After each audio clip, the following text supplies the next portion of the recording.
Mic check, mic check. What is up, guys? It is Thursday, May 28th. That's a numerology number. Your band, don't ever mention that shit here again, unless we're live and the chat's going fast. Don't mention it. Same with trolling a bunch of people. It's like some of you guys like DM me, yo, troll this guy, troll that guy. It's like, who are these people? Like, when I first got into streaming, I remember you'd have to punch up.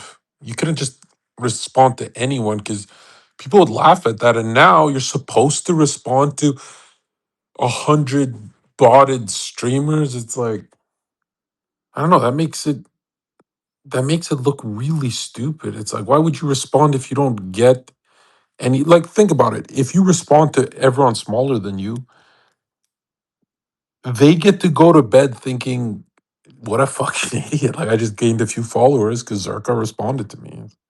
It's like they get to go to bed like that. Like, oh, Zherka responded to me. Oh my god.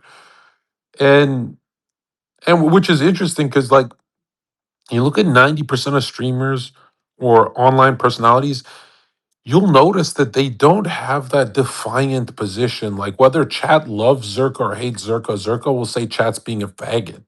I'll say you guys are sounding like idiots. And then, in a couple weeks they'll be like, oh, you were right about this as well. And I'll be like, what the fuck is this? I'm not responding to this. I'm gonna toot my own horn and say, oh, I was right about everything. And no, it's like if you know you're at a higher level of consciousness than chat, you're not supposed to let chat build you up or break you down. You're not supposed to take their opinion serious. And responding to someone much smaller in viewers than you is like you responding to chat. So why don't you just respond to all your chatters? Right? Like what would be the point of that? I've never understood the go to Walmart, look at the average human being. I use this example a lot, but I've never said it like this before. Go look at the average person. They make moves in their life that doesn't affect them financially, does not affect them network or clout wise, and doesn't affect them romantically either. Thinking, feeling, willing. Every or I mixed that up a bit, but you get what I'm saying. That humans make the average human makes chess moves, big chess moves in their day every day for things that have nothing, no ROI, zero. And I've never understood that. It's like, what are you on drugs? Are you drinking too much? Like what is making you what is making you so what is increasing your emotional intensity to make chess moves that have no return on investment? Right? And so I guess you could point to me and say, well, Zerko, what about when you were at war with this guy? And yeah, but I'm cackling and laughing for 8 hours straight on one stream. Clearly, I'm getting something out of it. If I'm laughing at something for 8 hours to the point where even chat is like, yo, this stopped being funny 4 hours ago. Let's move on. And I can't stop.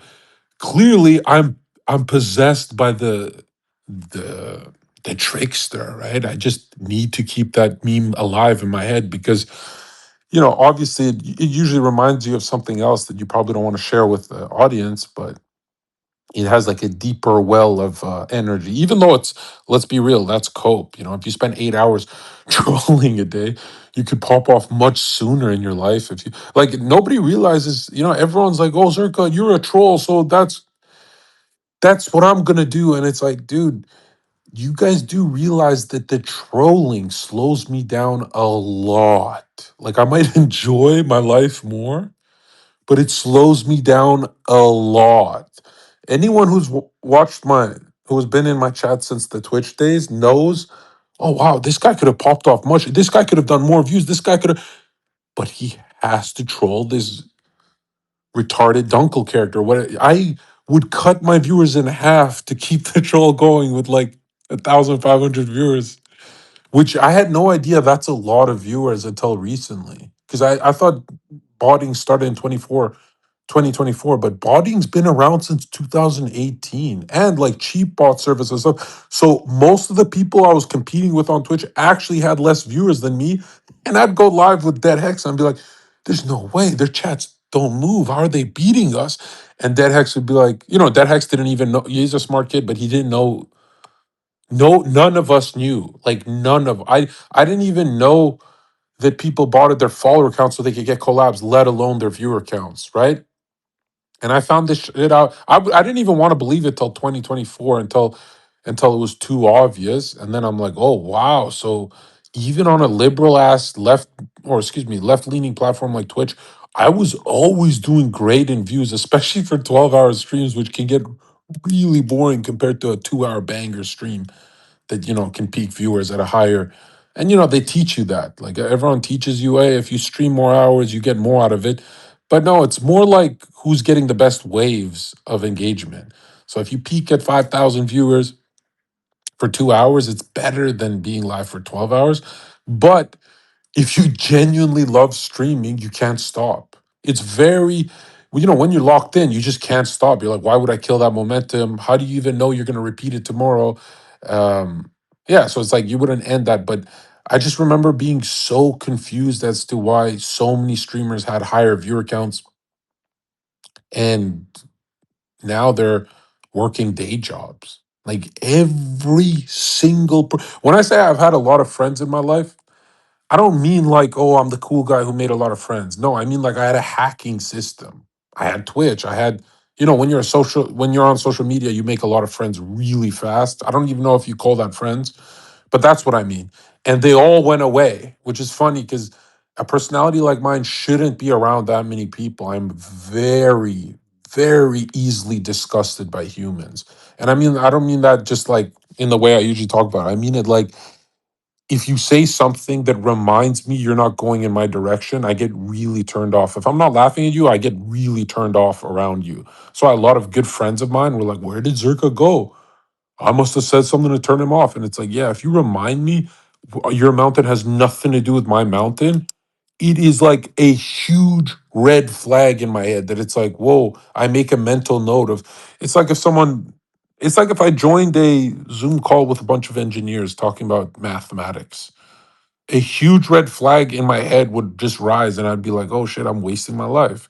I don't even know 2 plus 2 anymore. I don't know any of this shit. Like this is not for me. Right. And then there are some idiots who there's intelligent idiots, which is the worst kind of idiot, that these types of souls, they they convince themselves, hey, I'm around smart people, therefore I'm gaining something. And that's not how it works.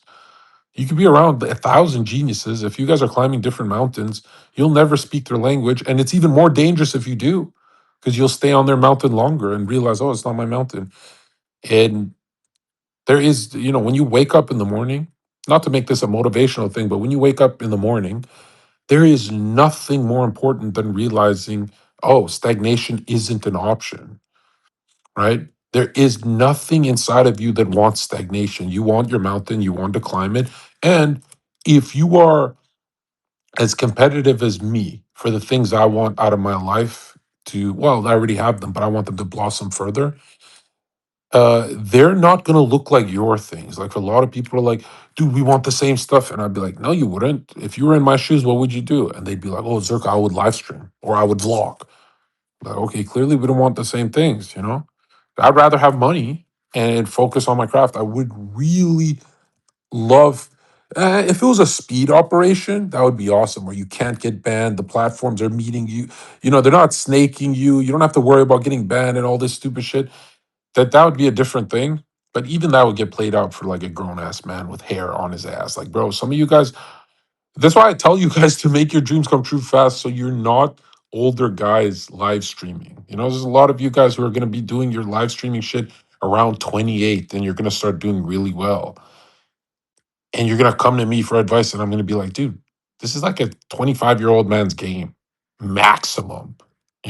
Really, you see the top guys will be 18 and stuff. And then it's if you've watched Aiden Ross in the last 3 years, you're probably a loser. But if you watch them in 2022, you're probably having fun with your friends, learning about live streaming. Like your thinking was alive, everything was creative. It gets played. As soon as Aiden passed the age of like 21, he got really hard to watch. It's like he's got too much hair on his face, just weird, right? Especially that kind of streaming thing. For me, it's a little different because you could see I'm doing something different than Aiden. I'm using the streaming thing to enter the bar scene again, the bar life, the girls, the money, all that, blah, blah, blah. And just, you could see I'm using live streaming as a lazy way of being social or getting bitches or whatever the fuck, right? And if you don't understand what I'm saying, is like peaking early is a beautiful thing. Peaking early is a beautiful thing because most of the fun you're going to have in your life is not from the emotional intensity of being at the top. And I know it's so rare. It's like 0.00001% of the population that's going to be a global household name. And so it sounds like I'm talking just for that person, but I'm not. Whatever your little niche is, I'm talking about that too, right? And I really think, down to my core, changing one person's life, hearing this, feels better than changing 1,000 lives, but just a little bit, you know, like just seeing some dude enter his stardom, just explode into the scene is more beautiful than anything. And it's everlasting life forces. Like, you don't realize this because a lot of you guys who listen to me are younger, but you don't keep renewing your life sources through relationships and mastery of work. And when you're older, you're going to renew your life sources by helping people. That's just what older people do. That's why a lot of more mature careers are always consultation or helping someone in some kind of way, right? And these, I don't care, don't look at money first. Let's look at fulfillment in their eyes. These are the most fulfilled kind of souls, right? And I'm saying it as a selfish thing too. It's not just like a Jesus message. I'm saying that you gain so much life forces from helping people. You sound more confident, you feel better, you're more energized, and then boom, you put it all into a book and make $52 million. But it's not you who made it, it's everyone you helped, all their life forces entering you over 10 years. And then you go, man, how the fuck did that happen? And it happens to a bunch of people, man. People don't hang out with me because they think I'm a genius. People hang out with me because I'm alive. You know how little humans on earth are actually alive? Talk about successful men. Like, how many successful people do you know that you cannot even have a coffee with them because you're like, it's kind of boring, man. You're not alive. You clearly turned into a calculation machine. You're making money, but something's gone. There's no light behind your eyes. You look like the Zherka profile picture. You look fucked up. You know? I don't know how much I can trust a calculator. Like, where's the humanity? Right? And it's strange because everything online, everything that's trying to sell you shit, everything that's trying to even give you free advice so you respect them more. You know how people are like that? Everything is about, here, I have something intellectual. I'm going to take you to an intellectual space so you can learn something. And it's like, humans don't want to learn things for the sake of learning things. It's about replenishing life forces. That's why, any new student I have, they go, I think the greatest thing ever was joining Zherka, and he told me to unfollow everyone. So I did. I even unfollowed Zherka because he can post a lot of Dragon Ball and distractions and all that. And everything started fixing my life. It took a couple weeks, but everything started. Why? Because once you start seeing thought forms, the world of thoughts that these things can push into you, it's not you pushing out thought. It's, you can get distracted with a Dragon Ball video for 5 hours, even if you're not into Dragon Ball. Did you know that? Like, don't think of how Zerka thinks. Think of how an average person thinks. An average person will turn. I swear to God, they do this. They can turn the TV on and go, "Oh, something interesting is on," but they never selected for it. So they just see Gordon Ramsay. They didn't say, "I want to watch Gordon Ramsay." They're just unconsciously turning the TV on and going, "Wow, something interesting's on." It's not interesting if it captures your attention. It's interesting if it comes from your inner soul. Meaning, Zerka gets up, he's not choosing entertainment, he's talking about Steiner. That's really difficult and dry for a lot of people. I hate to use those words because eventually you'll get to a point where that's all you want. I hate to, I've seen some intellectuals call it dry, like really dense literature. And I'm so against that right now. But let's be fair. Of like at 21, I was like, man, fuck this shit. Let's go to the good stuff. Let's manipulate people. Let's get what I want. But let's avoid all the dense shit as much as we can, at least. Which is complete wrong approach because that's not how the mind works. The mind is made to struggle with dense material over and over again. And then you come back to it later, maybe months later, sometimes years later, and it all locks in. And you're like, what the? Well, not all. I'd say like 20% locks in, right? But that's the thing is like a lot of people are like, oh, this material is just not for me. The fuck do you mean it's not for you? You look at any master in any field, their material wasn't for them either, right? But they eventually, through that friction, they get to a place where they go, "Holy shit! The clout, the money, I don't have to work. I don't. It's been years. I'm chilling. I am chilling, but I'm not chilling because I'm getting paid for the friction, even if it's not my job, right? It's nobody told me to do that job. It's inner. It comes from the inside. You fucking turn the TV on, you go, oh wow, this is so interesting. This is some Gordon Ramsay shit. And it's like, dude, you didn't choose it. It's you're not actually interested in the Gordo show, bro. And the Gordon, you just have nothing to do. You're a fucking who are you? You know? Are you Sneako? Are you one of Sneako's dick riders? Which is like, dude, if you think dick riding gets you anywhere in the world, ask yourself why I am. Look at Zherka getting platformed by Aiden 500 times and heel Mike 0. But Zherka's calling Aiden a little fucking Jew to his face and humiliating, going out with his girl, just evil shit. But why am I getting platformed? Like, you got to ask yourself, it's not, and heel Mike is avoiding insulting the guy on stream. But they just, you know, the group hated him. They couldn't hate me because they're like, okay, this guy he's bringing something. Let's platform. Let's try and destroy him, but let's keep platforming him. And who eventually wins from that? Me. And shout out to them because they eventually unbanned me 4 times almost. I think 4. I don't remember, bro. It's a blur. Yeah, the bands are a blur because it's all like you roll your eyes, you go, again, man, fuck this shit. And eventually, it's too much disrespect. They're like, when the fucking Serbians get involved, the Serbian moderation team, they're like, oh, bro, because I get thousands of letters from Serbs saying you saved my life, and I'm like, bro, you guys killed my people. Like, why are you emailing me this shit? And then so I go live and I'm like, man, fuck these guys, and immediately the fucking moderation team's like, okay, we're gonna keep him banned for now. It's like, dude, it doesn't hurt me. I swear to God, I would rather have Heel Mike unbanned, like in that 2024 year where I'm watching Heel Mike and I'm still banned. I would much rather have that than me get unbanned because it's like I wouldn't be using it.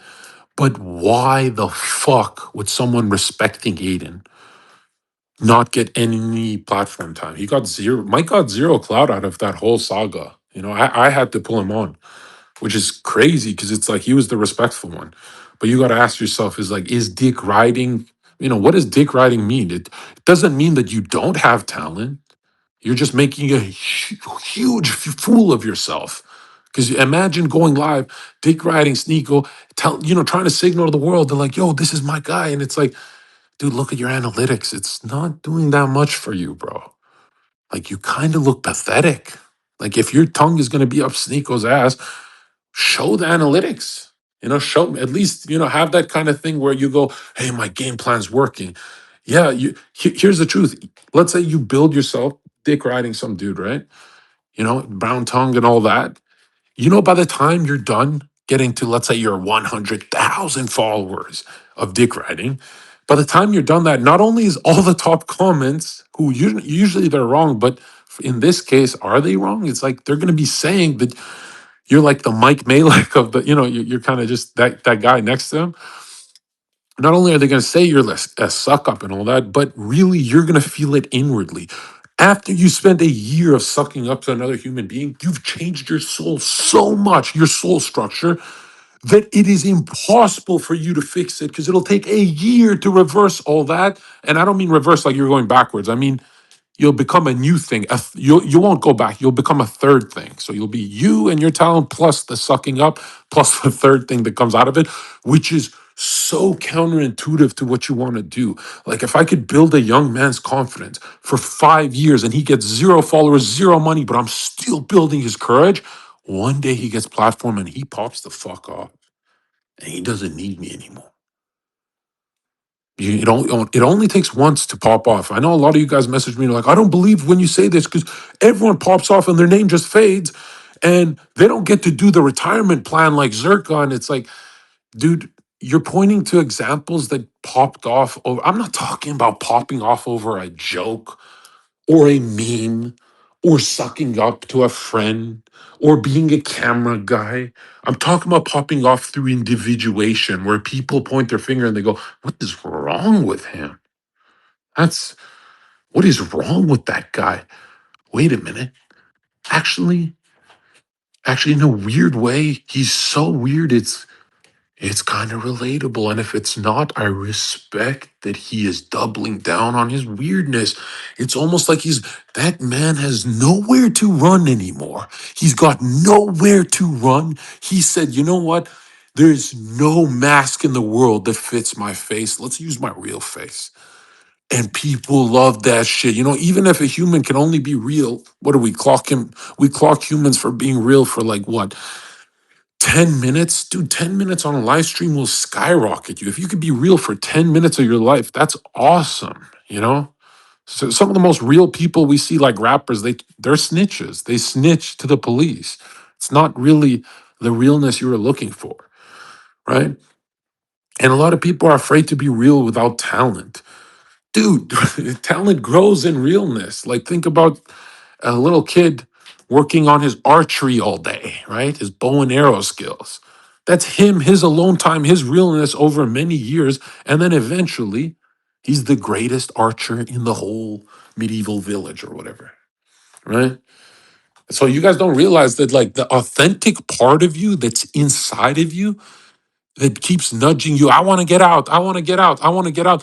But you don't want him out because he can actually get hurt in the world. Like he carries the HP. And it's much worse to getting hurt inwardly than it is, getting a bruise on your face. Like a lot of people come to me, they're like, oh, I'm afraid to get punched in the face. And I'm like, no, you're not. You think you are until you get punched in the face. And then you go, you know, that inward breakup pain I had, or that losing that job, or those pains are real.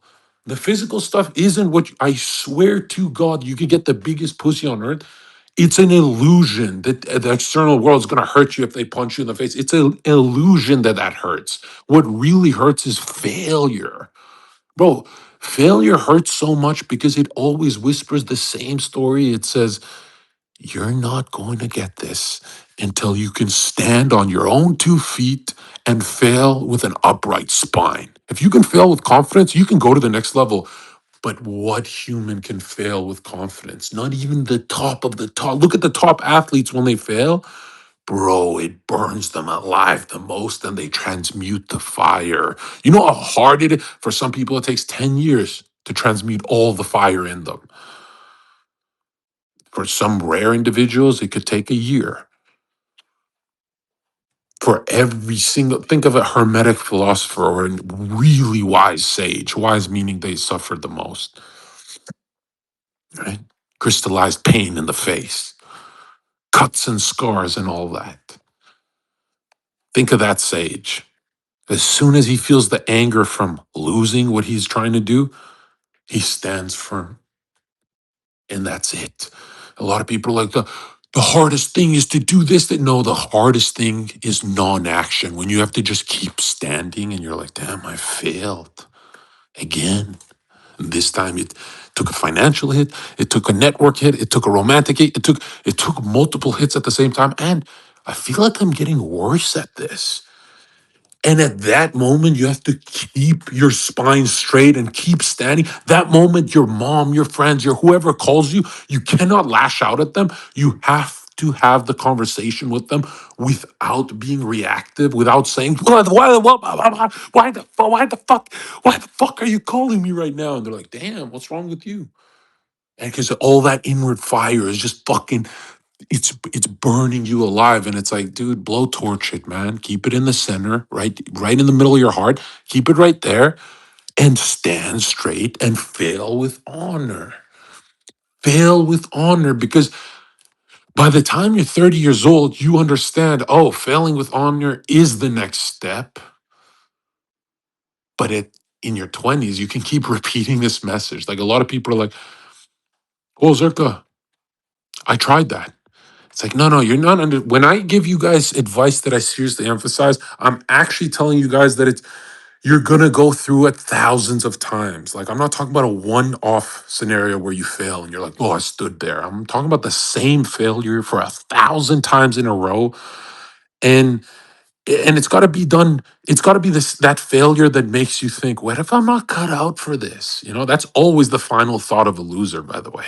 Before bed, before whatever, it's always, what if I'm not cut out for this? Or this person told me I'm not cut out for this. Or like, think of a young nerdy Zherka, and you go up to him, you go, yo, you have to be the ladies' man.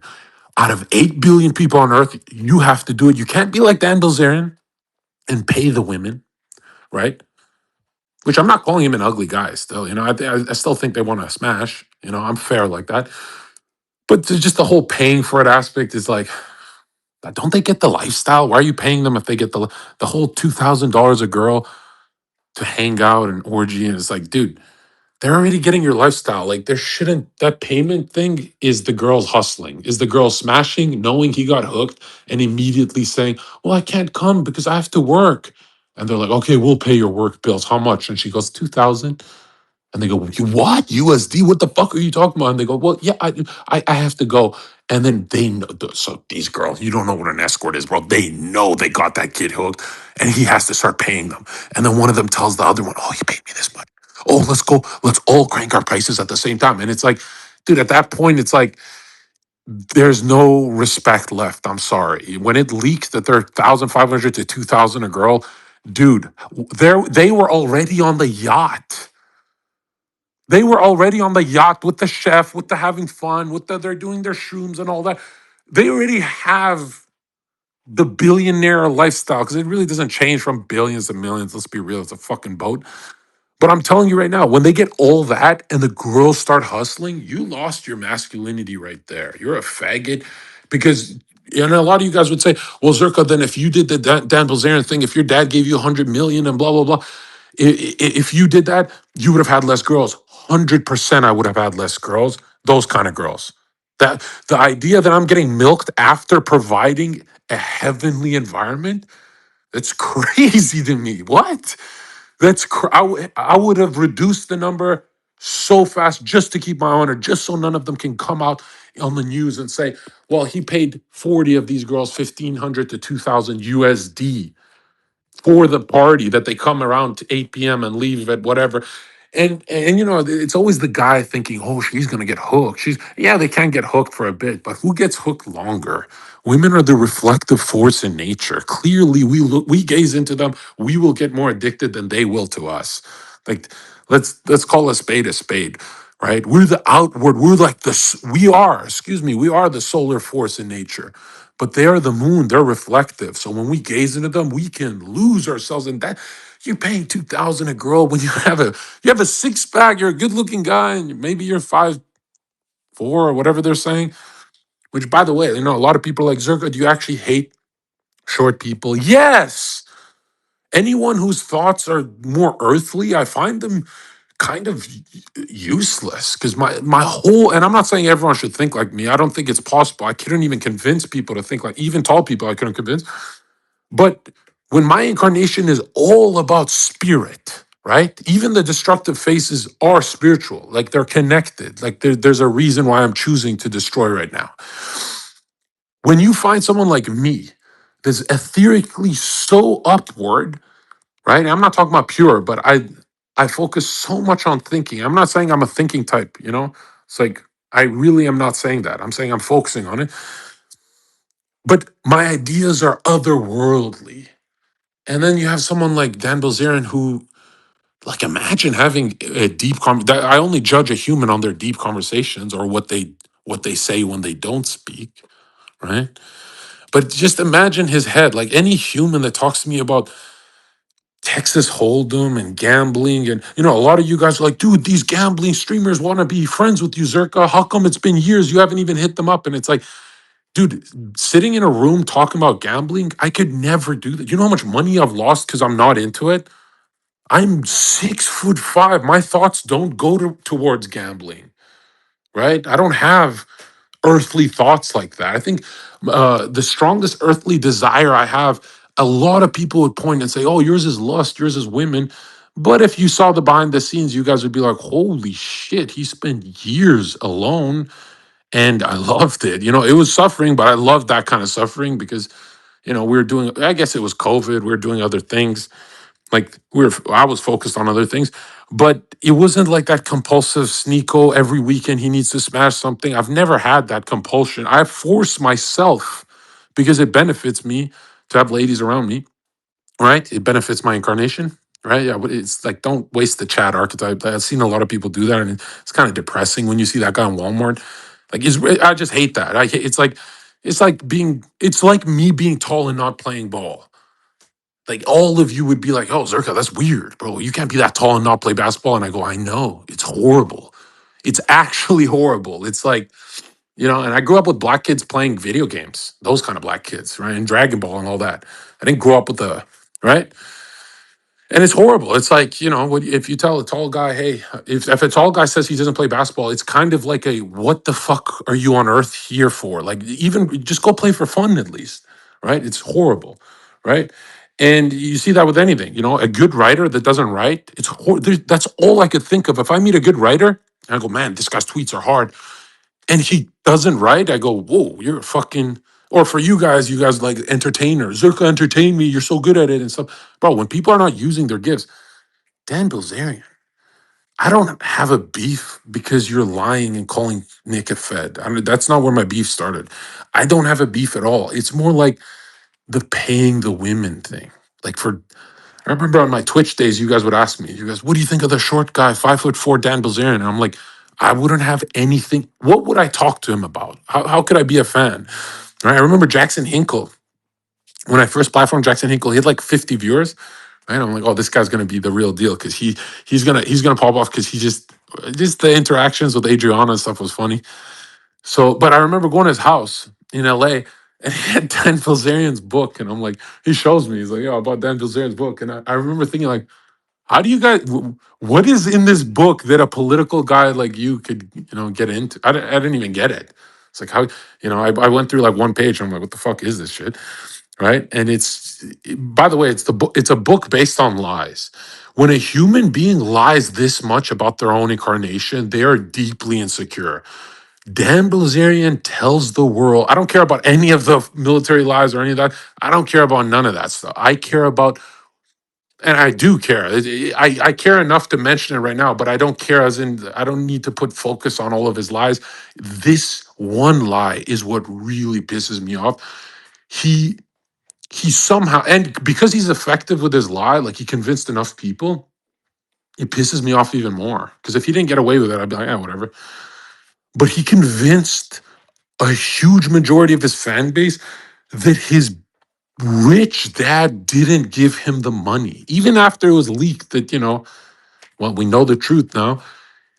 All of his success came from his father, who is it like some kind of scammer or whatever, which means it's in his blood to scam, by the way. Like my dad can't even throw bubble gum on the ground, and your dad can fucking embezzle money and do all this kind of crazy shit. It's like when people tell me they have crook family, I'm like, bro, being a crook is in your blood. For me, it's an outlaw archetype that I need to do. I remember being a young kid and I needed to individuate. I don't know why. I had an itching to individuate because it wasn't, I couldn't be a thief to be a thief. Like if I stole something as an 18-year-old, 17-year-old kid when my desire body was strong, but it didn't focus on women. For some reason, it focused on anything to do with courage building and where could you build the most courage. For some reason, my teenage brain said, and the trickster thing is funny too, but the most thrill I'd get from being more kind of introverted, but to pop out of that introverted energy, because I knew that, life is horrible for introverts, let's be real. I knew I had to push out of it. And I didn't do drugs, I didn't do alcohol, I didn't do none of that, but I needed needed to push out of my shell somehow. And I didn't want to do the girl path. I didn't want to do I didn't want to do any other path. The only path that made sense to me was against corporations and government and all the stuff that bothers me today. And for some reason, it was I'm going to start stealing this Lego box from a big Walmart or Toys R Us or whatever. And when the alarm goes, and I didn't, I like Lego, but not as much as my friends or whatever. So I would always give what I'm stealing to a buddy of mine, or my buddies would laugh that I would do it. They'd be like, holy shit, he actually did it. And I would be covered in sweat like I did a line of Coke before Coke was even a thing, before I even knew what it was. And the alarm would go off and it was like beep, beep, beep. And it became a kleptomania kind of thing for me where because I didn't want to individuate with girls like other teenagers with a job, with going to college, the only way I knew how to do, shit that builds courage was go to a big corporation and, you know, test my speed. I used to be a really fast kid actually. Not for a long time, but yeah, I used to be pretty fast. And I still remember thinking to myself, like, wow, this is an introvert would never do. Like, if you pay an introvert money, he can't steal something from Walmart, right? So in my head, this was a big win, huge win. Like the first time the outlaw archetype said, "Good, Zherka, good, you're breaking out of the matrix. Soon you'll focus on girls, but we're starting with the outlaw that nobody can stop you." And it was strange because this is the first time in my life I was getting a huge rush from doing something extremely masculine. Like if you get caught, you go to jail or whatever happens. I don't know. You get humiliated. But there was no thief in my blood. Like I never kept anything I stole. I'd always give it away. It was more for the rush, which, if you don't believe me, how do you think that translated later with the drugs and the partying? Yeah, it's always been for the rush. Like it's always been for the emotional intensity and stuff that's not skillful but has to be done as a young man. For some reason, you tell a young man he goes his whole incarnation without emotional intensity, I don't think he even gets anywhere. Like when that demand comes, it's your turn. I'm not saying you go get locked up and go to prison. Like you look at black guys, they're shooting each other on the street because the outlaw archetype is just dominating them. They don't even have 20% control. It's horrific, right? By control, I mean, are you going to jail for what you're doing, right? Or are you getting chicks or are you getting a harassment charge? Like the guy more in control, let's say he's in 10, 20% control of his body and his thinking, he's trying his best. That guy won't go to get the harassment charge, but everyone else will get, if impulses are just ruling you, you will get that harassment charge. Your life will go to shit fast, right? Which is interesting because do you want the courage or not? Like, do you want to go talk to her or not? Do you want to say the thing or do you want to individuate or do you want to stay a child? These are things that everyone battles. But it was so interesting to me that not only is nobody in my family lineage thief, like I had to break the curse, like there's no thief in my family lineage. There's no thief in me. And I have to relate to someone like Dan Bilzerian, who is the opposite. He doesn't want the rush of running out of the store, running it with it on his hands. He actually wants to do it from his home office, scamming people or whatever. And he's not doing it for the rush because he has thief blood. He's the opposite of me. Like his dad, if your dad is known for being a thief, I'm sorry, but that's huge. That's DNA. I know this hurts some of you. Like, oh, my dad did this. Bro, if your dad is known for being a thief, chances are it runs in your blood. That's just how it works, right? You guys incarnated together for a reason. You guys are thief incarnations. I'm not saying you can't transform, but it's very different. It's not like being repressed, not talking to girls. So you're, beep, beep, beep, running around, being a klepto and all that, trying to, I don't know if anyone else is like me, but has anyone repressed themselves to the point where they do everything in 1 year? Like you're so repressed that you go, you know what, 21 years old, I'm not only am I going to break the law, but I'm going to do this and I'm going to do that and I'm going to hurt my body and I'm going to hurt that girl. I'm going to hurt everyone around me and I'm going to hurt myself. And you just get it all done in 1 year. And then the new character comes out and you're like, whoa, that was not smart. I could have gone to prison. Horrible things could have happened. And you realize you're like, oh shit, this is like it comes from a desperate place. But Dan Bilzerian, his incarnation is so interesting because none of his thievery comes from a desperate place. You know, he can't even go to jail. It's all under his father. It's like he's got the when you think of a spoiled little bitch, I'm talking about like, dude, financially, not only did your dad give you $100 million and then you lied about it and said you made it from poker, but you know, forget that lie. It's more like, dude, you can't go to jail if you wanted to. Like, imagine taking zero risk and just being rich from your dad. And I love that he hypercompensates with trying to be like a masculine guy and stuff like that. But the whole, you know, he at first he got no attention from anyone, right? After his whole, you know, we got bored of the bitches on the Instagram, because it's not even funny. It's kind of like you're paying women to be around you, bro. That gets really stale, and it's not relatable at all. And they're not chasing you at all. Like it's a money thing. It's your incarnation looks like a joke, actually.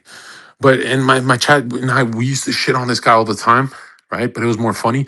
But I remember the most embarrassing thing that no one brought up recently is, do you remember when Dan Bilzerian called Andrew Tate and said, "Yo, Tate, I know you stole my limelight and all my thunder and everything, but," no, he said this. He said, "Hey, I'm winning Anti-Semite of the Year award. You got to catch up. You got to say more of the stuff I'm saying." He's trying to say that he beat Andrew Tate on something because Andrew Tate came in, took his space or whatever.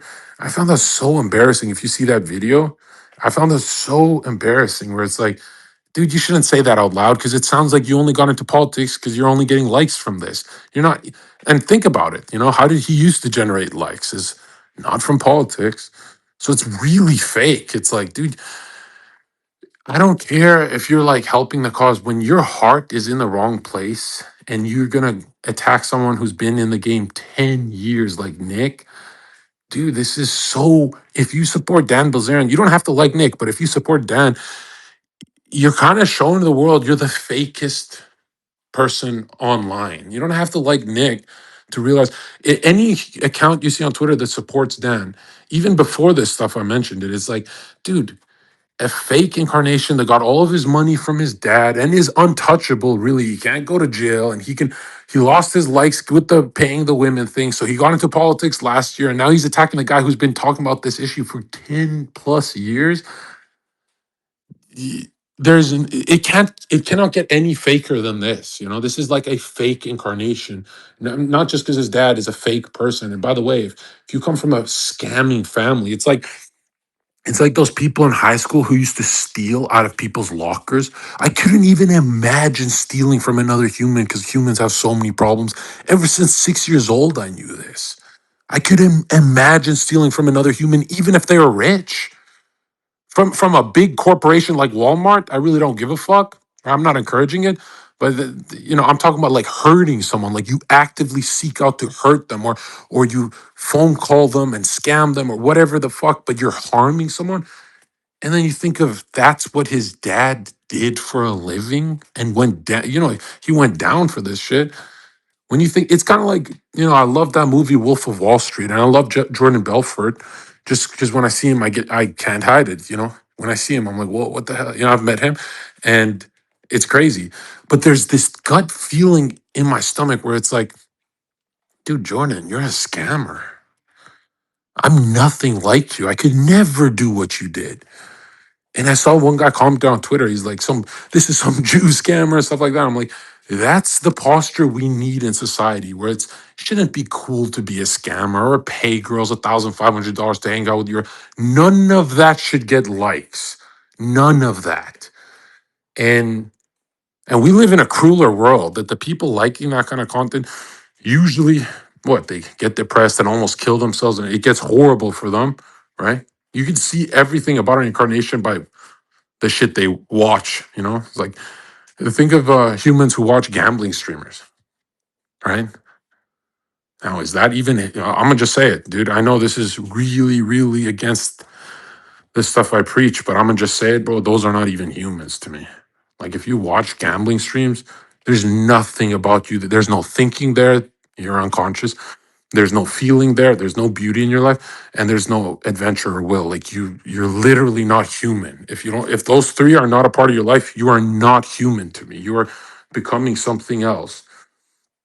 And And Dan Bilzerian, it's not just because of his dad's blood in him in his veins. It's just a fake human all around. You know, a guy who gets along with Sneako is a fake human being. Okay, Dan Bilzerian and Sneako get along because they're fake.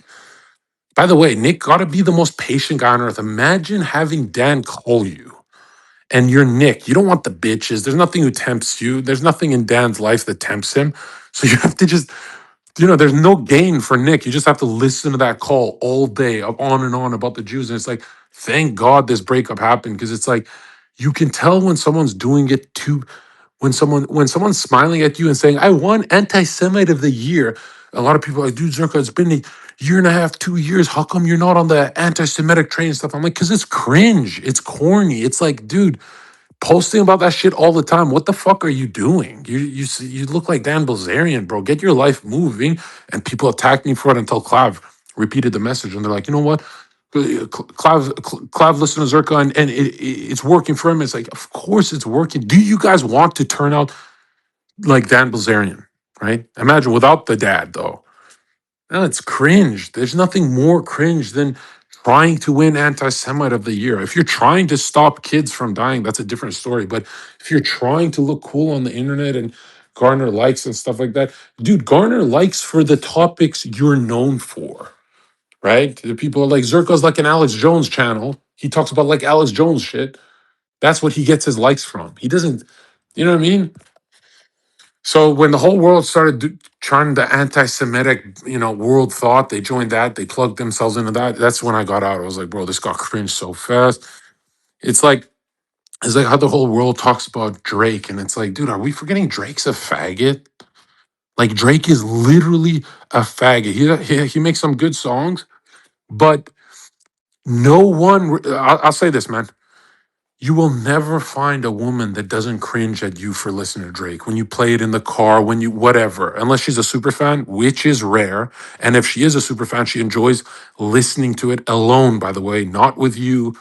You look like as gay as Aiden looks when he's hovering around him, where it's like, I'm telling you guys how to be cool in person, that not all your impulses are the real you. That impulse you have to listen to Drake in the car with the girls, that impulse is gay. I'm telling you, you look gay in front of their eyes, and I'm the expert. I'm literally the expert at telling a guy to stop being gay. It's like, bro, I can fix your little gay bad habits because it's not the real you. The real you doesn't run on the Drake impulse and all that. It's gay. Okay. Same with anything trending. And if you're ever on anything trending, you're gay. You are gay as fuck. You shouldn't be excited for anything trending because you're telling the world, you're leaking, hey, I'm not individuated. I'm still with the crowd. I'm still with the masses. And here's the sweet spot is you have to be on the bandwagon of trending things if you want to make money in the world. If you want to be successful, you have to be a part of the world, but do it in a way where you don't look like a faggot. There's a reason why Zherka is still talking about a show from the when did it start? In the 1980s? Dragon Ball started, or let's focus on Z. Let's focus on the 90s. Or really, for me, it's just the early 2000s, right? But I'm telling you guys right now, it's like, I don't step out of my lane to be a phony like you faggots. Okay? I don't watch the newest anime. I don't even know anything about anime. I know about what I like. But this whole, hey, it's trending, so I'm gonna watch it. It's like, holy shit, you don't know how much you're embarrassing yourself. Because when you go home, when it stops trending, what are you? You're just like a gray blob of a human being, right? And by the way, you're on earth to be more interesting, not less interesting. Okay. You don't realize that your inner matching your external, your outer is going to make you more interesting. And you always notice you're more interesting to yourself before your friends and family and all that, the people around you. Is there anything interesting about Dan Bilzerian? It's a manufactured fake human being. And if Nick Fuentes didn't exist, I could say that all this stuff and it would still be true.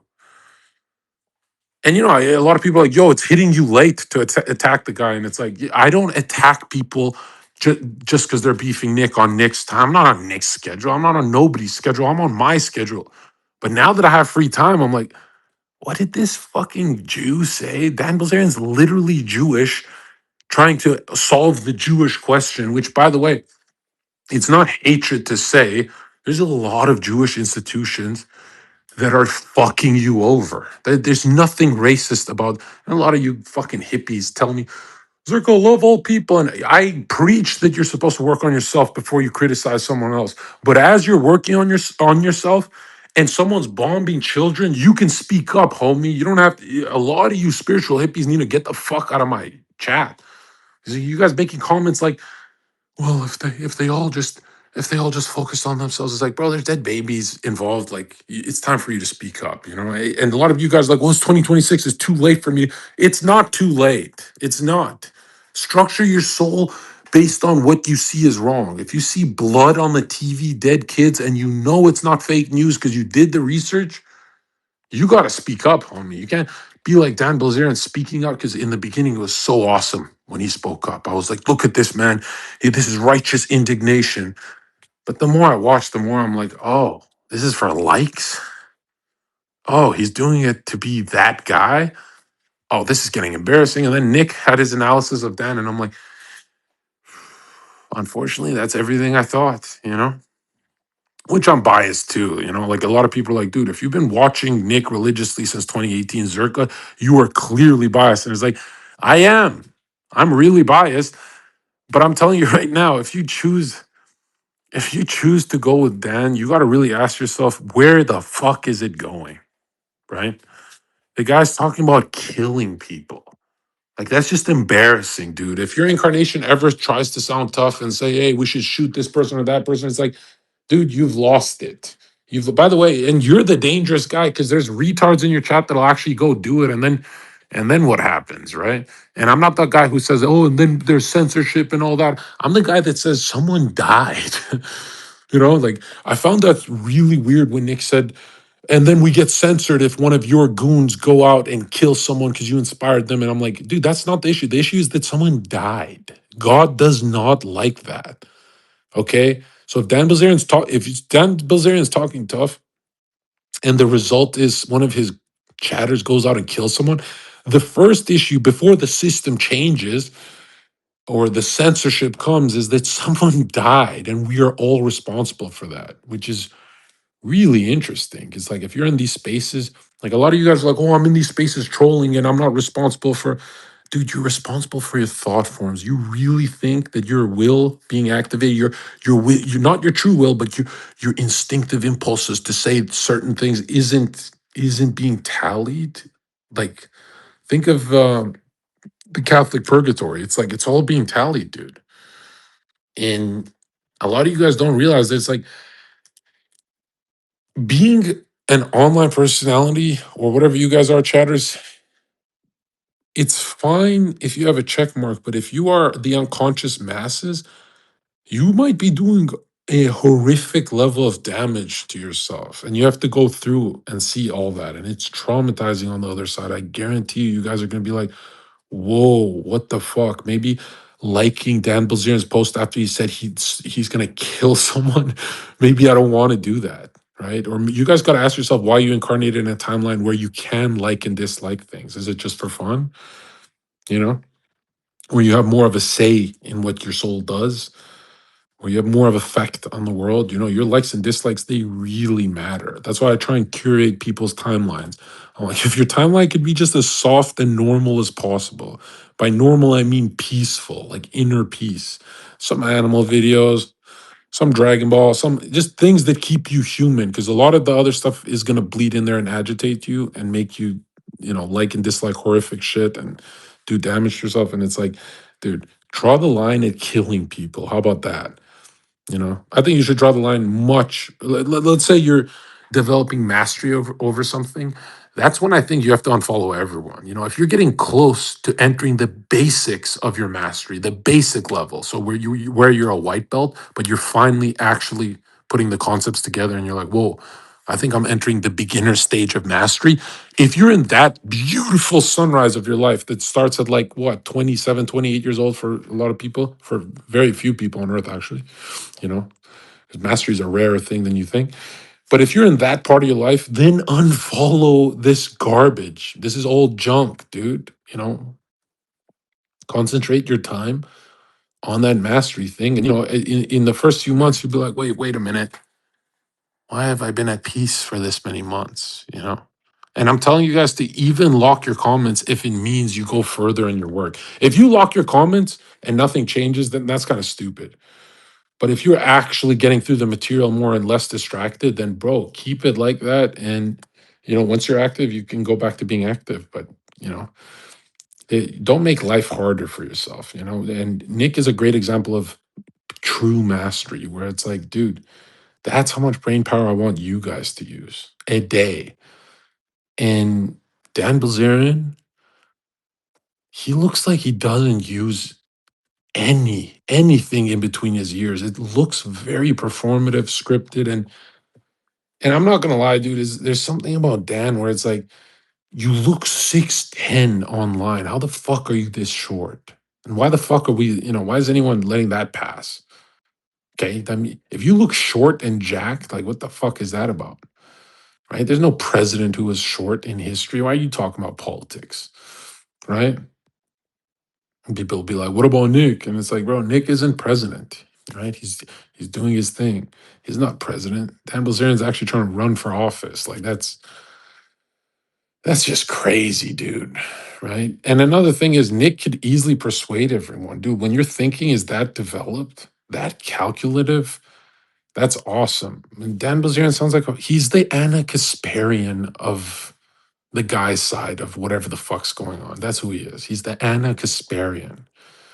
She's like, oh, roll my eyes, not this clip. And just a human that gets lost in the sauce. That's who he is. He got lost in the likes and the shares and the follows and all that. And he says stuff like he doesn't care about fame because his first project fucking failed miserably. The Ignite thing. And I'm telling you right now, it's like, dude, the only project that worked for you is when your dad gave you $100 million. So stick to that one and don't lecture us, bro. Don't Nick's a Fed and all this shit. This shit's just embarrassing, bro. This shit's like you were sucking him off for years and now he's a Fed. Just enough. Enough. And the whole high school talk, like bros, you could talk to me about bitches and we could get in depth about anything. Let's go on Jack Neal. But Dan Bilzerian can't go in depth about anything. He can only talk about bitches. He only looks alive when he's talking about his bitches. He looks like more awake. Because when he starts talking about Israel, it's like his face changes and he just completely goes into the world has to love me mode. And it's like, dude, this looks weak. This looks weird. And you're new, by the way. We don't trust you because you're new, by the way. Right? You haven't been doing this for 10 years. And even if you did, it just sounds wrong. Right? Like I like using Dan as a pawn in the movement to move a chess piece. But bro, when the pawn starts talking this much, it's like, shut the fuck up. You're a pawn in this. You are a pawn. Zherka's a knight. I come in, do my little L, my L movement, give the L, and then I move away. Right?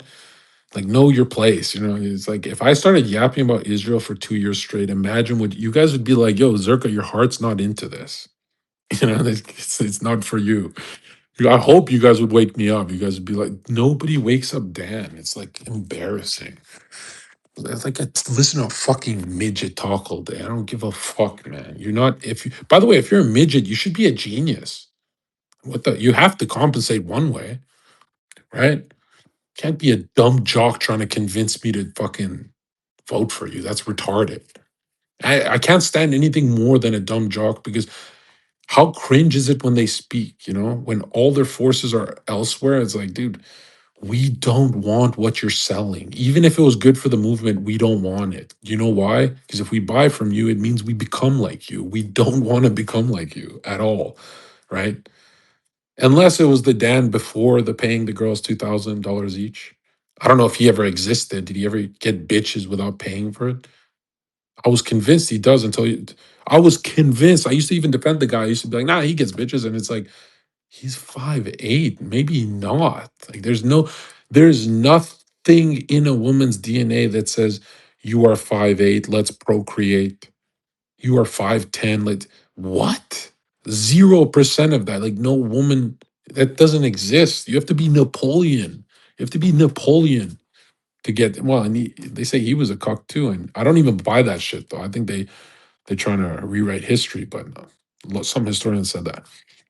Anyways, man, I don't know, dude. It's like I'm not attacking Dan Bilzerian a week ago when it was hot to attack him and trendy because that shit's cringe. I attack him because it's getting too seeing him on my feed every day, and it's like it's getting to the point where it's like nobody wants to be like you. And tell your Dan Bilzerian without paying women $2,000 each USD. I don't think a lot people don't know. Yo, I can make 10 million today. $2,000 still a shit ton of money.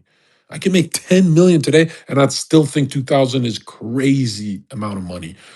So just try and understand how much he's paying these chicks, right? And remember, his theory is that they get hooked on him. And I make the opposite theory that she's supposed to get hooked on the adventure. If you're going to spend the money and go on a vacation with her, that's great. And that always works. And, people have a lot of serious um, they send me a lot of thank you letters for, hey man, Zherka, I like that I didn't spend $10,000 dating her all year. I like the vacation idea a lot better because then I get to just waste $1,500, 2,000, and our bond is much deeper because we're in a different world of thought. Different thought forms when you go to different countries. So both of you level up there together, and you get to see the world together and all that stuff. And so a lot of people write me like, "Yo, that's genius! What the fuck? I always thought $2,000 were a lot until I realized." The intensity of the emotional bond that happens in 7 to 10 days and wherever the fucking Bahamas, wherever you guys like.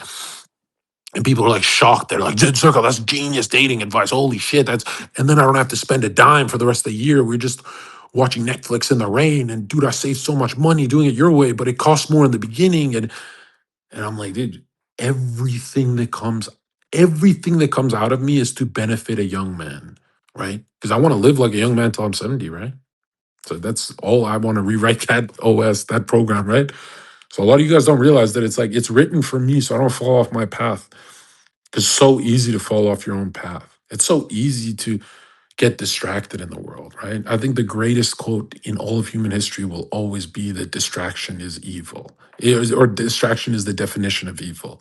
Once you see that, you go, whoa, what the fuck? It is. And that's why that's why I delete all of my content from years ago if I see it, because I'm worried it'll confuse a young guy. Because if it's written better every year in 2022, 23, 24, and it's just getting sharper and you want the best version of that, right? And a lot of people are like, well, why waste your time deleting it? And so I genuinely believe that if you help someone, there's nothing else to do on earth. There's nothing else to do. I guess maybe if you're 21, you can't help people. That's a different story. But I'm saying if you're less than top 1% male and you're not helping people, that's crazy. Like, what are you going to do with your whole life? Is how do you even go to the next level in your soul? That's not even being 1% of a saint. When you think of what saints achieve, like you got to achieve at least 1% of what a saint achieves, right? And you look at people who change the world, they'll achieve maybe 5% with a new technology that saves, gets paraplegics to walk or whatever. And like you should be thinking of it like that all of the trajectory of mankind should be pointed towards the saints in history. And I don't mean just saints, sages, I mean mystics, I mean everyone who was known for their moral character. You should be looking that way. You shouldn't be looking at the guy who has the bitches and the money and the Dan Bilzerian and the blah, blah, blah. Hell no. Hell no. Like, if you see it in me, you go, oh, Zherka's, well, he did it from the ground up and he did it alone and he did it banned and he did it without friends. And that's very different. But if you see someone, their dad gives them 100 million, like there's nothing in his soul that is going to benefit yours. There's no structure. There's no scaffolding. There's nothing. Reading his book is not going to affect you. It's useless. And then you see someone who's suffered a lot like Nick, and there's a lot in Nick's hole, in Nick's Nick's hole. Whoa. Pause. This is getting Freudian. There's a lot in Nick's soul, his scaffolding, his just the way he went through the world and suffered, that even if you're a black guy, you could benefit from that. Right? If you're a black guy and you got inspired to wear a suit and tie from Nick, he's already helped you tremendously. Or if you want more order in your life, which a lot of people don't realize that Not only are you scattered into pieces your whole life, but the whole point of life is to have enough pieces to play with, which is the chaos, right? Get out there, make it happen. And then putting the pieces in order. That's the whole, but your whole incarnation should look like Zherka, from chaos to order, not from order to order, which is horrible. Like, look how much chaos was in Nick's incarnation. You want to see these chaotic figures because you go, whoa, that makes a lot of sense. They had a lot of material to work with, right? And then there's more uptight people who go from order to order to order and they never pop off because there's no chaos. And you're like, oh, what the fuck, right? And then there's Sneako. It's like, dude, I don't know what it is with Sneako, but he cannot chill the fuck out. He always has to say something about everyone. It's like, dude, nobody would care if you weren't a liberal, but you're a left-leaning green flag liberal. You should not be mixing with anything red. No red flags, no red pills, none of that part of the internet. Clav could easily mix with that, right? There's some overlap there. But Sneako's channel has, for the last few years, which means his soul's changed forever. He's structured it differently. It's over. For the last few years, it's over for Sneako. Like, dude, you can't just snap your fingers and forgive someone if their soul is structured in a blue pill, green flag, liberal ass way. And by the way, I could easily hang out with a liberal like Destiny. This is like just blue. I think it's funny. But the green flag liberals, I could never hang out with them. I'm telling you right now, if you're an Islamic kind of person, there's way too much group soul activity happening where I cannot respect you. And it's not being racist or anything. I can see your imam saying something and it just changes your mind, and which Christians, by the way, they don't change their mind because their priest tells them something. Christians are much more individuated, where they're more stubborn, and even the women, like, they're higher level on that kind of psychic evolution. Let's be real. And a lot of, there's some esoteric channels that say, Zerko, that's not fair. What if you're developing with an Eastern mind and all you promote is a Western mind? It's like, I promote a Western mind because my followers are like me. So obviously, I'm going to promote this type of evolution. I'm not going to promote no fucking Chinese tanky evolution. What the fuck are you talking about? Right? I'm not going to get them to swim upstream. They won't even enjoy it. That's retarded. And Sneako is just like the worst kind of liberal in my opinion. Like, a green flag liberal is so much worse than a blue. Something about the blue is like, okay, something happened to you as a kid. And well, it happened to all of us, really, but we went our different paths. And some people are like, well, Zerka, you were left leaning when you were like a teenager. And no, I was never. I was never with Che Guevara. I was never communist. I didn't like corporations, but that's about it. And to this day, I don't like corporations. If you look at the profit margins, it's just evil. It's brutal. Yeah. I mean, in my system, it wouldn't be like that at all.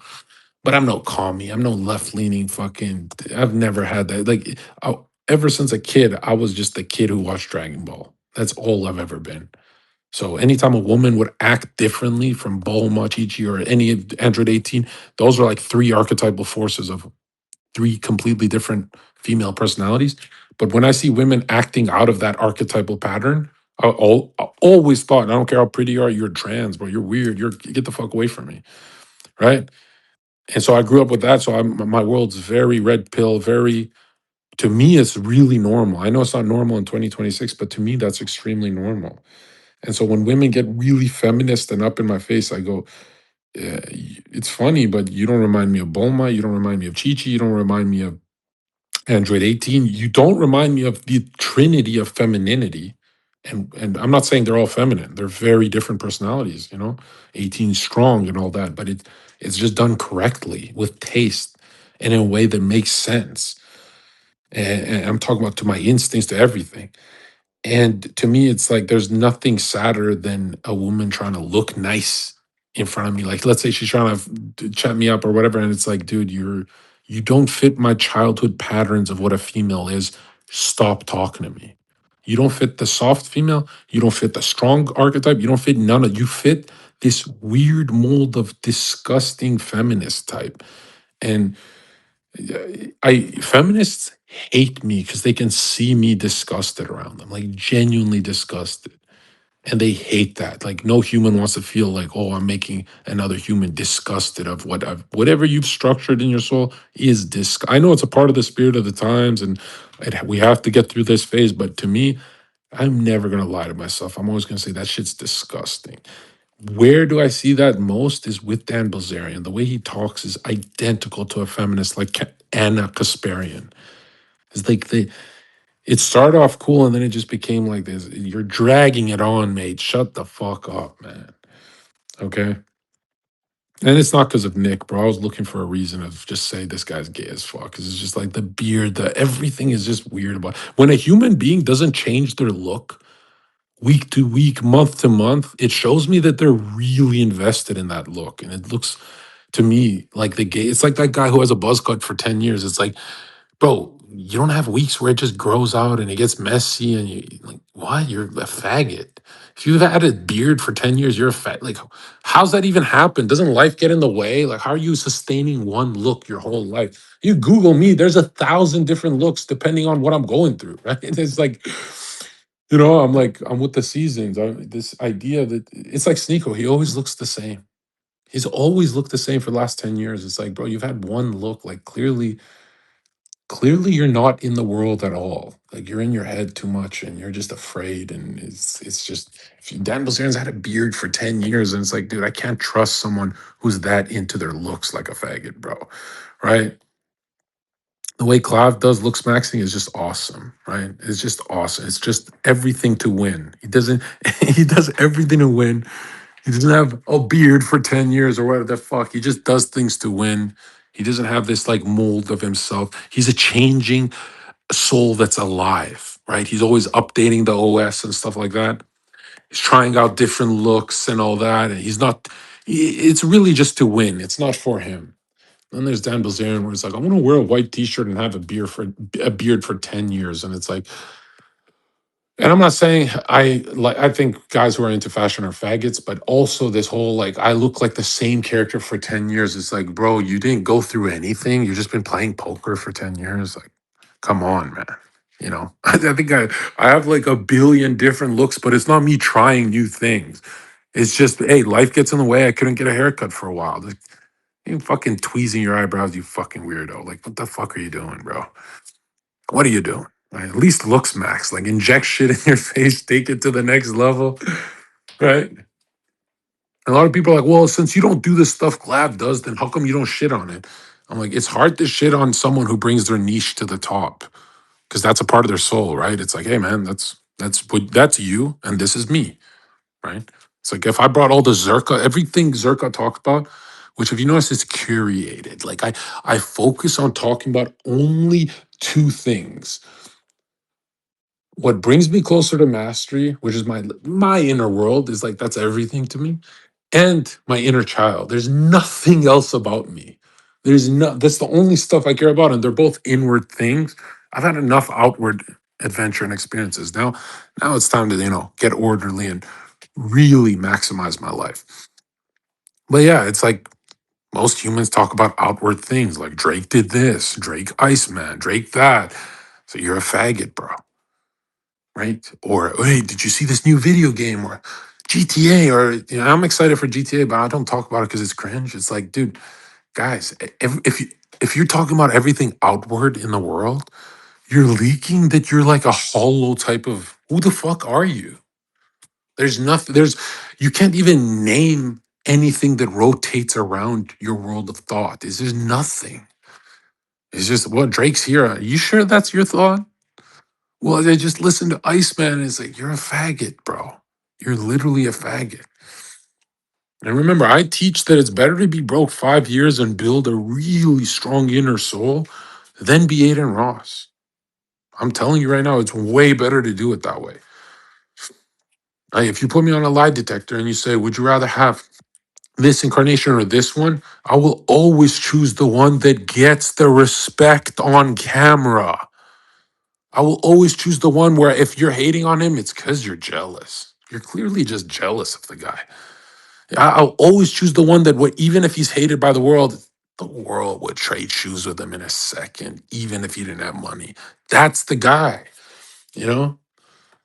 And then there's Aiden Ross is like, bro, if you take out the money, would you trade lives with him? Everyone would say no. That means he didn't build any in maybe XUC is a better example, but I don't know. Like, who's the richest guy? You should be looking at humans like that. That's when you can get really transparent, you know? You look at someone, you go, what's inside of Dan Bilzerian? Pause, no homo. And then you go, whoa. So it's kind of an empty void in there, right? There's no chaos, there's nothing. There's no inner conflict. It's just an old man talk. It's just a beard with a white shirt talking to me and a weird haircut. And where's Dan gonna be in 10 years? You know? You ever think of things like that? I don't think he could ever make it in politics. Why?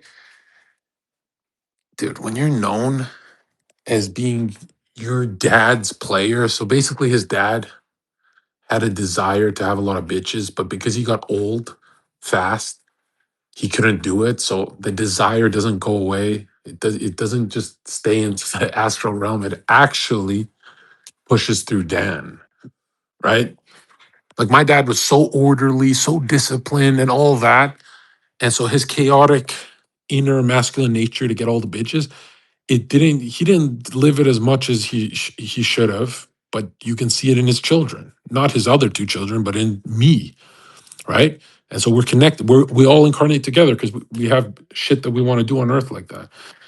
And so I don't know. It's like you could tell his dad paid for pussy too. Like, is anyone arguing that? Like, you just see it. Not to insult the scammer, but right, we gotta respect scammers. Like, his dad made this kind of a business and this kind of money. It's like, dude, it's a scammer. And I go as far as saying, only people who are OnlyFans managers are not people I want to ever respect. Like, that's how you made your money. That's kind of like I can't respect it because it never crossed my mind to do it that way. Meaning, my soul is structured differently from yours.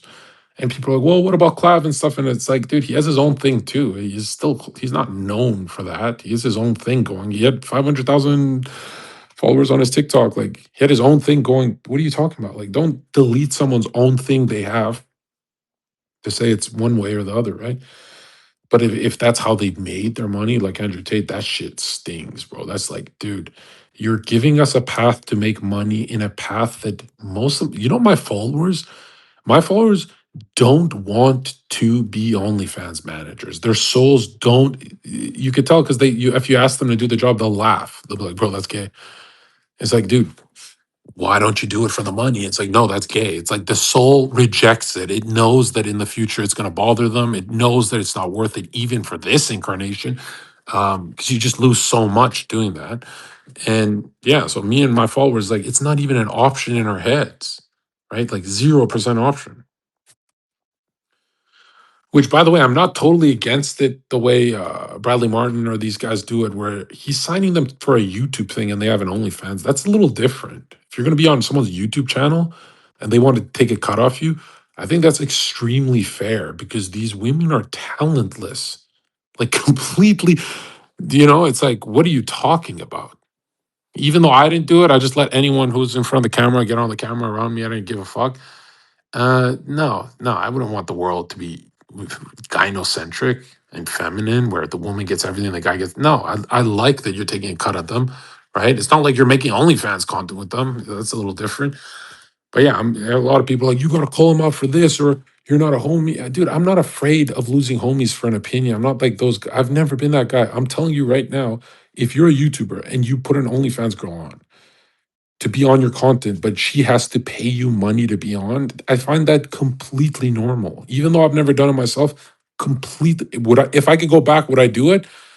Probably not. But if I came back from the future and told my younger self to do it, yeah, I would. Yeah, I could easily convince that Zherka. I'd be like, dude, she's a fucking hoe using you. That's like an easy argument to make. The fuck are you talking about? But the whole setting up a campsite like Andrew Tate and stuff, I can't get on board with that. If I can't get on board on something with you soul wise, I'll never respect you, period. Because I know you're infecting me. You're infecting me. I won't even do it. I'll just be thinking of it in a room like, should I do it? But I know I won't ever do it. I don't have a bald soul or whatever the fuck.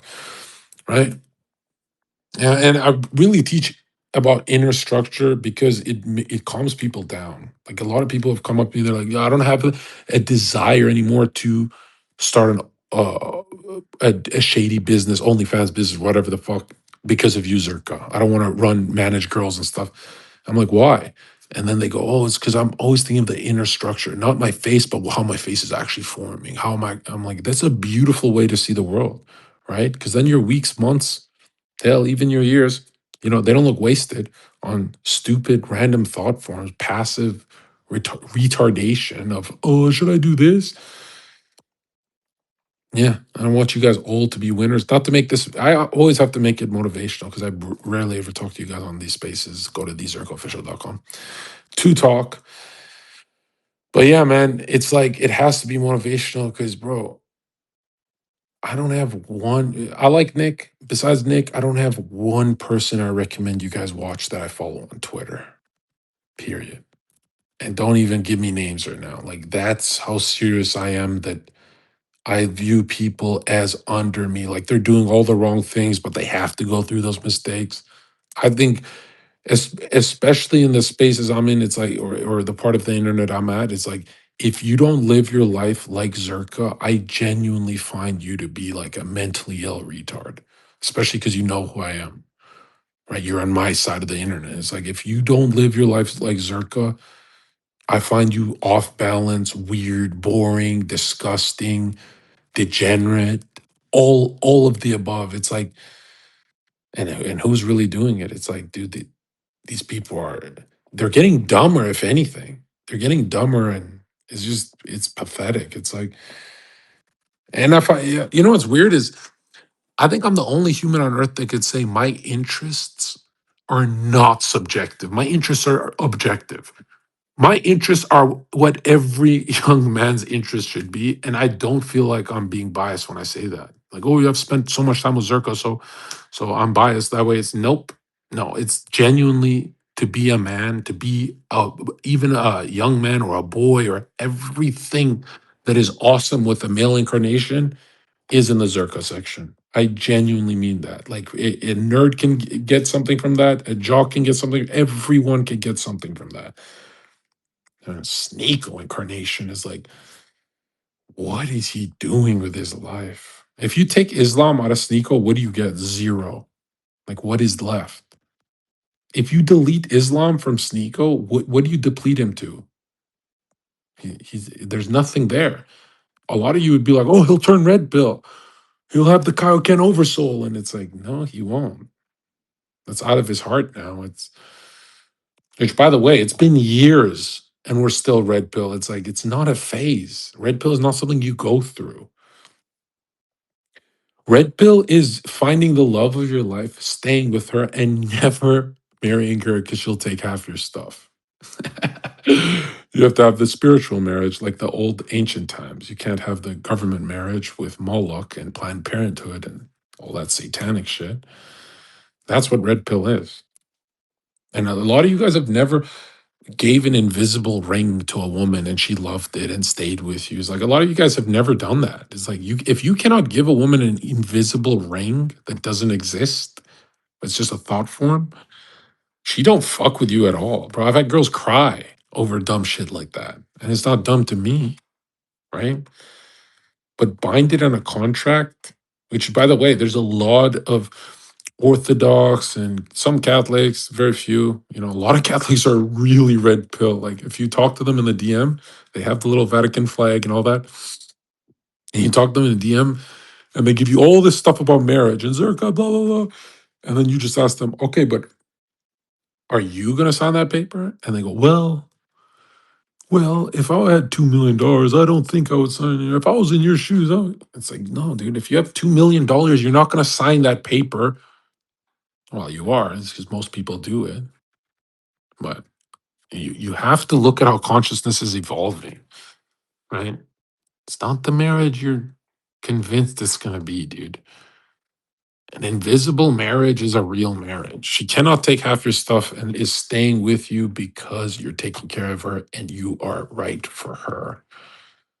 But as soon as that condition, by the way, While we're on this topic, because there's a lot of religious guys who keep DMing me about the marriage thing, and it's like, dude, I can be 70 years old. I'm not going to promote my audience losing half their stuff because suicide is a thing. If I'm linked to any incarnation suicide, that's way worse than anything about marriage, bro. I'm telling you right now, I will never be linked to any of that.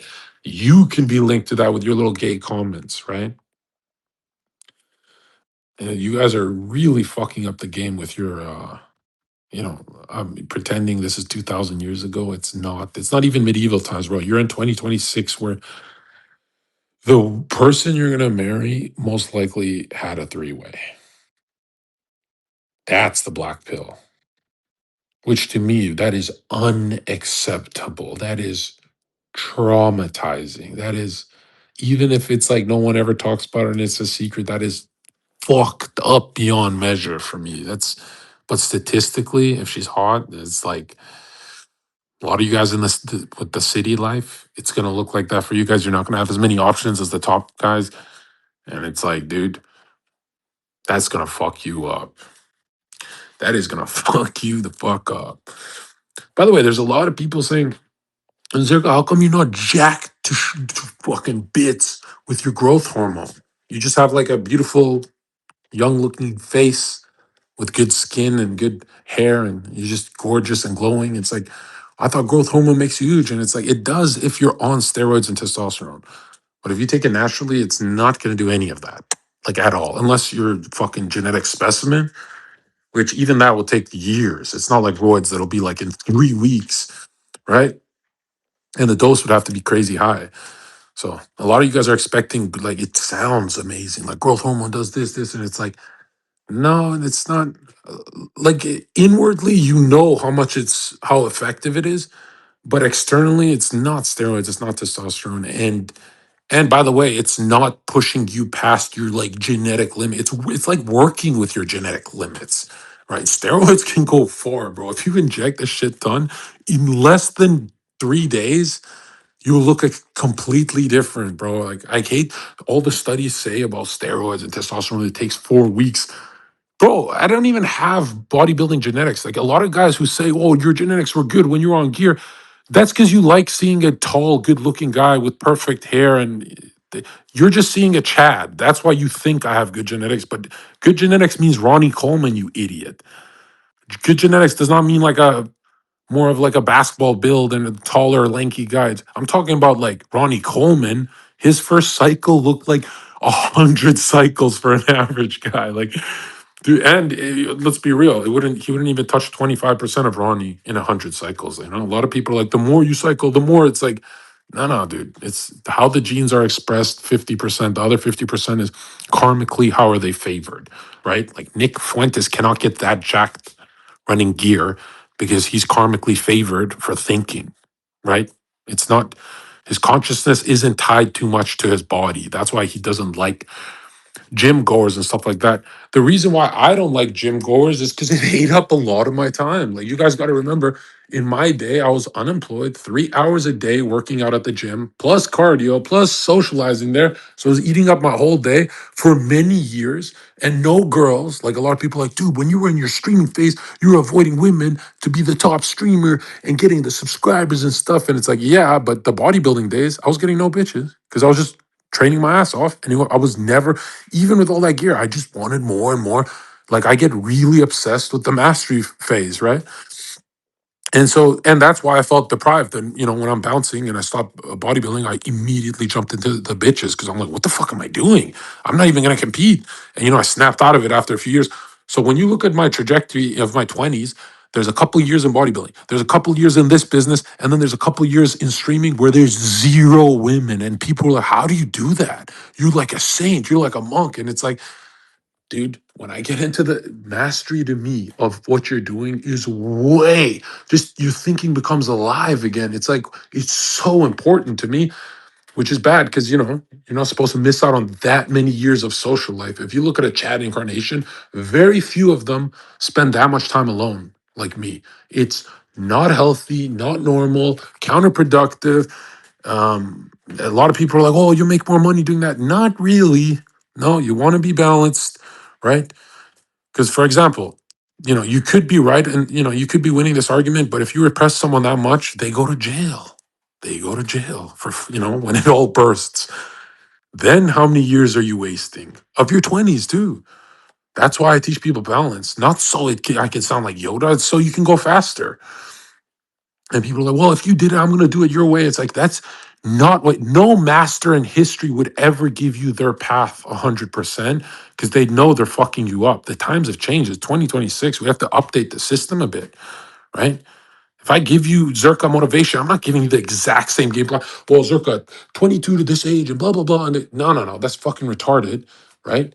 Try and stay in the middle for as long as you can because it's always going to be you alone. Yeah. And by the way, here's what the middle looks like. It's still isolation. It's still you alone most of the time. It's still you working your ass off completely alone, but then once a week you'll go out to the movies with your friends and you'll try and bring it back. And that is the truth about mastery. There, it's like even when you're perfectly balanced, it still feels like all of your efforts going to the thinking path. Nick promotes that too and stuff, and it's like, dude, I'm telling you right now, you can waste many years at the gym. Like these fucking gym. Have you ever talked to an Instagram gym guy, bro? They're fucking mentally ill. It's like life shouldn't be about chicken and broccoli and what. This is like the weirdest lifestyle. Go get yourself some wetness, bro. Get in some bitch. Do something with your fucking six pack, you idiot. You know, my buddies used to say, "Yo, Zherka, you fucking jack, bro. How the fuck are you not smashing bitches?" I'd be like, "Oh, just a little more.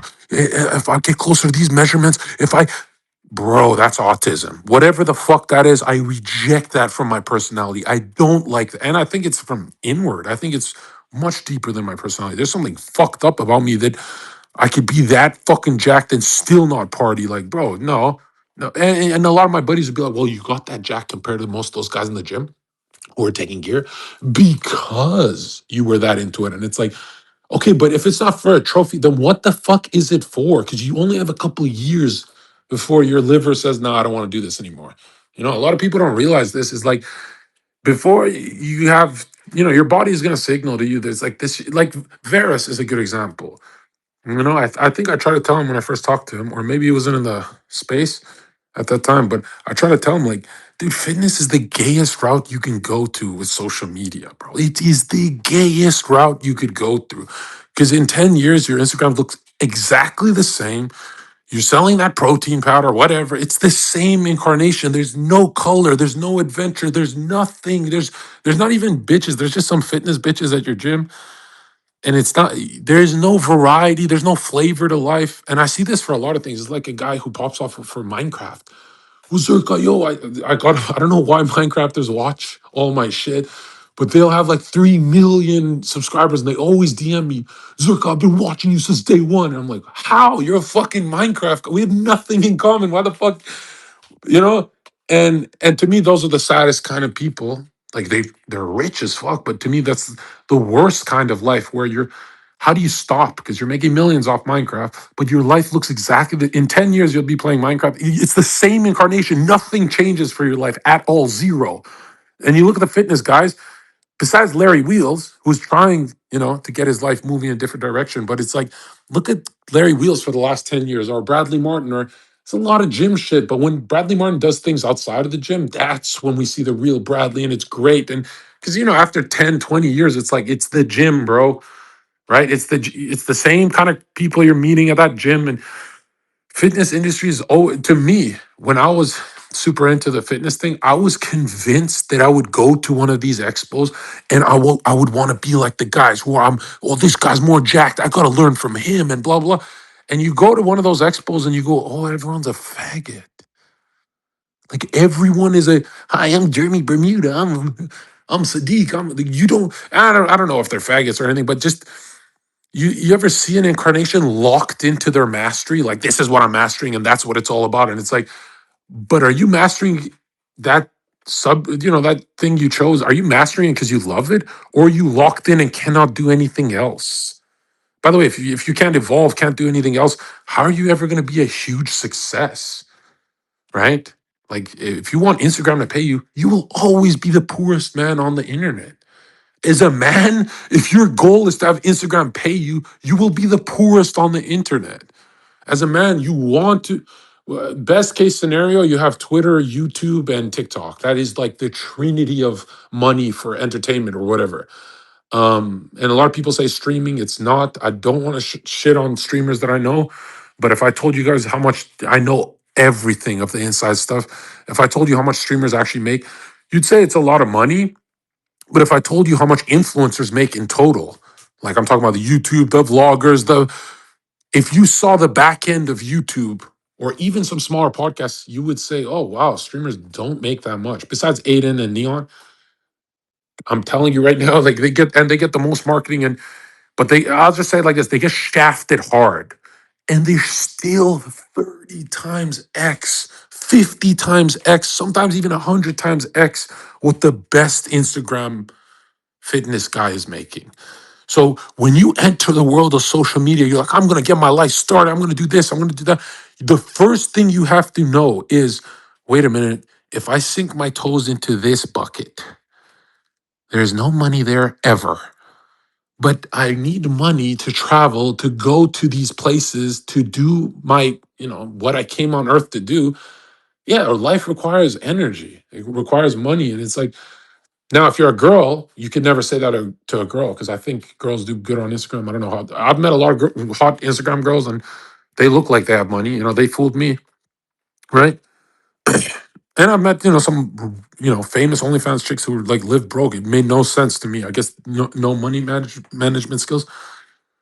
But man, is there anything worse than like mastering something for 5 years and realizing, obviously mastery pays no matter what field you're in eventually, but it will brutalize you to realize, oh shit, I'm a man in the Instagram market as a fitness guy. And you know what? Maybe, and the worst part is I've seen this happen to a lot of guys, especially from my city. They'd be like, Zherka, now that I'm at the top of Instagram, I'm competing at a physique show and I'm doing this. I have a problem though. I'm like, what's the problem, bro? And they're like, well, to win this show, I gotta be on pharmaceutical, best types of, your level of growth hormone. And I'm like, okay, how much that does that cost a year? And they'd be like, well, 20, 35,000 a year to get started. But to win, I need like $50,000 worth of everything in total, not just the growth. And I'm like, okay, so just do that. And they'd be like, dude, I'm broke. I have nothing. My savings. I got 1 million followers and blah, blah, blah, blah, blah. And I paid for this Mercedes. And I'm like, wait a minute.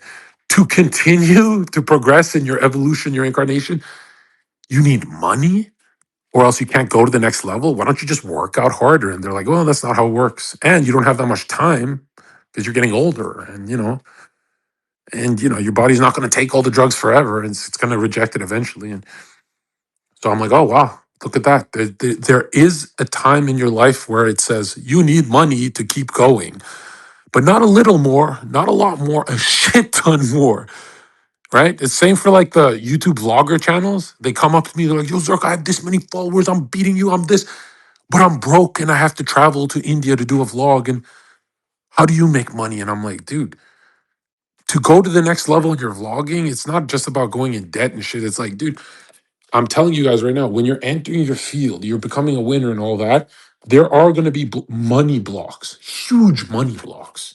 And you're fucked. There is no one on earth who's going to tell you, there's a lot of guys who say, go into your credit card, bro, and stuff like that. But it's like, dude, when you enter a market, make sure it pays. Okay. There's like a lot of people are like, well, what if I love doing this? It's like, no, no, no, no, no, no. If you love doing it, that means you love going all the way. If it requires money to go all the way, you have to fix that too. And by the way, that's the hard part of life. Because the passion doesn't pay for years until it does. And then, you're in this weird place where you were right, your intuition was correct, but you want to go to the next gate. And you're kind of, you know, and that's why the fitness industry died off, right? No one gives a fuck about the fitness guys anymore, right? Then there's the other side where it's like the streaming side, where how much are these guys spending to be relevant? It's I don't want to insult people, but man, it is brutal to stay relevant in streaming. I didn't even know that's a thing. When I had my turn, it was like I had no idea you pay for marketing and stuff. I thought people put you on because you're fucking hilarious and the world fucks with you and shit. And they're like, no, Zerka, that's just you. You're going hard. And I'm like, what? To keep it going? Because your content can't always be fire. It has to get a little stale and boring. Sometimes it just like think of early Aiden versus late Aiden. Like for the last couple of years, it's been boring as fuck. And that happens, right? And and you have to pay money to stay on top of it. That always bothered me because it's like, all right, yeah, sure, if you're rich, you can do that, but you gotta feel like a schmuck doing that. Where you gotta feel like the biggest faggot to pay for people liking your shit. Right. Forget, I'm just talking about you when you're alone with the mirror. That's got to be the worst feeling in the universe. Right. It's like, yo, keep me relevant. Clippers, keep me relevant. And it's like, I'll give you 20,000 a month. And it's like, but you didn't start off like this. You did it organically. I don't know. There's something about going from organic. It's like, just watch your views go down. It's not a big deal. Like, and you're still organic.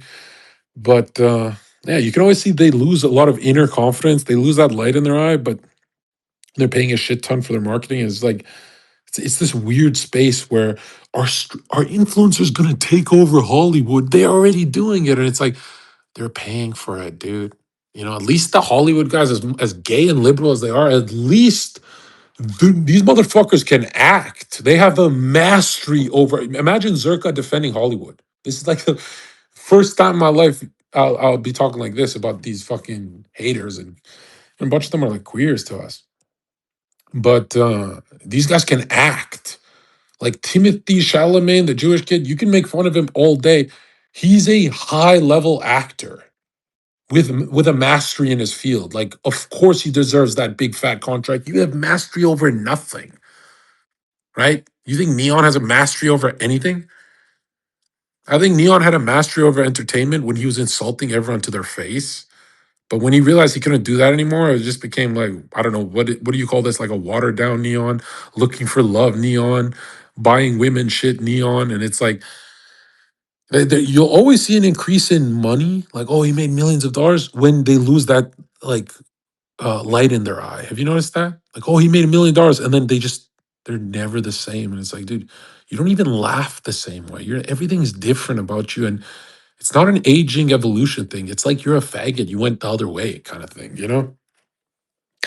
And so I guess that's like the most brutal part of life is like when you realize if you love the thing you're doing a lot, you'll do it for free.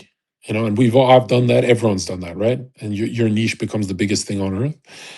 But you also have to think of the money component that life is expensive, especially when you want your footprint on earth, where the digital footprint, you want to see it in your next incarnation, 500,000 years from now, you want to Google yourself with like the newest type of internet softwares which won't even be, hopefully you'd be developed enough to meditate back into your memories by then. But if you can't, you go on the internet, you go, oh, that was my last incarnation. That guy was Zerka. Holy shit, was he? You know what I mean? That is a great feeling to have, and it strengthens soul continuity. But man, when these guys fucking DM me, they're like, besides the Minecrafters are the only ones who never talk about money because it would be like them shitting on everyone. Like when they DM me, they're pretty much DMing me like I shit on all of you. Like, no, they're not cocky. They're more introverted like that. But I found that so weird. It's like everyone I've talked to in this industry, they'll be 21 years old and they don't think of the money part. And I didn't even touch the internet till the internet found me. And then when I saw how much money there is on the internet and how much money is energy, right? You can really. By the way, if someone's ever giving you something for free, they're evil. Free means evil. Okay, right? Look at Dr. Robert Gilbert's programs. They're really expensive, and he's next to next to saint level kindness. He would never harm a fly, right? But I'm telling you right now, like, it costs energy in the world to get more energy. Like that's how it works. And it's like when you buy a software program, right? You buy the expensive one, you're kind of happy with it. You buy shitty shoes and they got holes in them and shit. not saying you guys should get ripped off and stuff, but I'm saying the world gets hella expensive, not for your lifestyle. And lifestyles are never expensive. Most people can just live their broke nigga life. I'm talking about going to the next level and stuff. Even the streamers, like they're so watered down, they have to pay 20, 30,000 a month to stay relevant. And obviously it's a good business strategy, but all these kind of breaking even business strategies, when you look at how much they're making, you're like, okay, you're like a corporate lawyer. That's your salary a year. But if you didn't have these limitations, you'd be rich as fuck. But you're pretty much a corporate lawyer with all these. You have to pay this, you have to pay rent, you have to pay streamer house, you have to pay. When you look at everything, you go, what the fuck? I'm getting ripped the fuck off in every direction doing this shit. You know? That's why you don't see too many streamers. And I don't know why Larry's in the game, right? It's very strange. And streaming doesn't even make sense. Like if you look at Dean and he was just in jail for a girl and stuff, that's how it always goes. Like streaming always ends up to someone in jail or dead because you see the views and you're like, oh, this gets way more views. And you don't realize till you're doing it that oh wow, dude, one time Mike and I got in a big fucking bar fight with a couple guys in LA with Mindy, Megan, and some of the girls and stuff like that. And the guys pull out knives on us. And Mike and I look at each other like, man, we're taking this too far. But our cameraman says 12,000. And we went from 2,000 to 12,000 views. No bot. Obviously, because he's getting fucking hectic in LA. And Mike and I looked at each other like, okay, let's go milk this. And we kept the beef going as they're fucking or one of them's holding a knife. And we kept it going because we saw the viewer count. And then I think it was years later, I was like, Mike, that has to be the least free we've ever been. Like you know what I mean? Freedom means, yo, this is stupid. This is definitely stupid what we're doing. But to be unfree means you look at the viewer count, you go, you know what, fuck it, it's worth it. Even if we get poked up a bit, it's worth it. And then, years later, you go, whoa, that comes from, even though you had made it at that time, you had made it in a way where you're still desperate. I consider that desperate. When you think of your family and friends seeing that, they're like, dude, it's just 12,000 viewers. But to go 2,000 to 12,000 is huge, man. It is fucking huge in like an hour. And I remember thinking, I'm like, no way Mike will do this. But Mike was like, man, he was crazy back then. He was really into it. And yeah, looking back, and those guys looked at us like, how are you not afraid of us? Because they didn't really understand the thing. And looking back is like you ignore the fear to do something stupid. That's how people die, actually. Like, dude, that's how people die, right? And well, I guess it looks stupid when your friends and family say, "Hey, man, that's evil." If we lost you, what would we do? And you're like, "Damn, streaming really got in my head like that." Streaming got in my head so much that Anna Var used to cry on stream, and me, the nicest guy on earth, would like, I kind of get like, I would get really into it, man. The more she cried, I'll just see the bump in viewership. I'm like, Anna, no, no, don't cry, no, just, just stop it, Anna. And oh no, she's crying, guys, she's crying. Chat, emote only mode. And then, my buddies would be like, don't emote only mode, bro. Like, let the chat run. And it would just be my fucking KW faces all over that. And it was twisted because even she enjoyed crying with a bunch of people watching because she was getting into the fame thing too. So it was just like everyone was evil, not just the person laughing at the crying. Yes, there's something about streaming that's like extremely dark, right? And it's all like, because you go into it with the mindset of be yourself, and then it turns into, oh, this gets more views. And then you convince yourself that's the topic you enjoy. And then she's crying, and you're like, man, fuck, this bitch is lying. This bitch is crocodile tears, crocodile tears.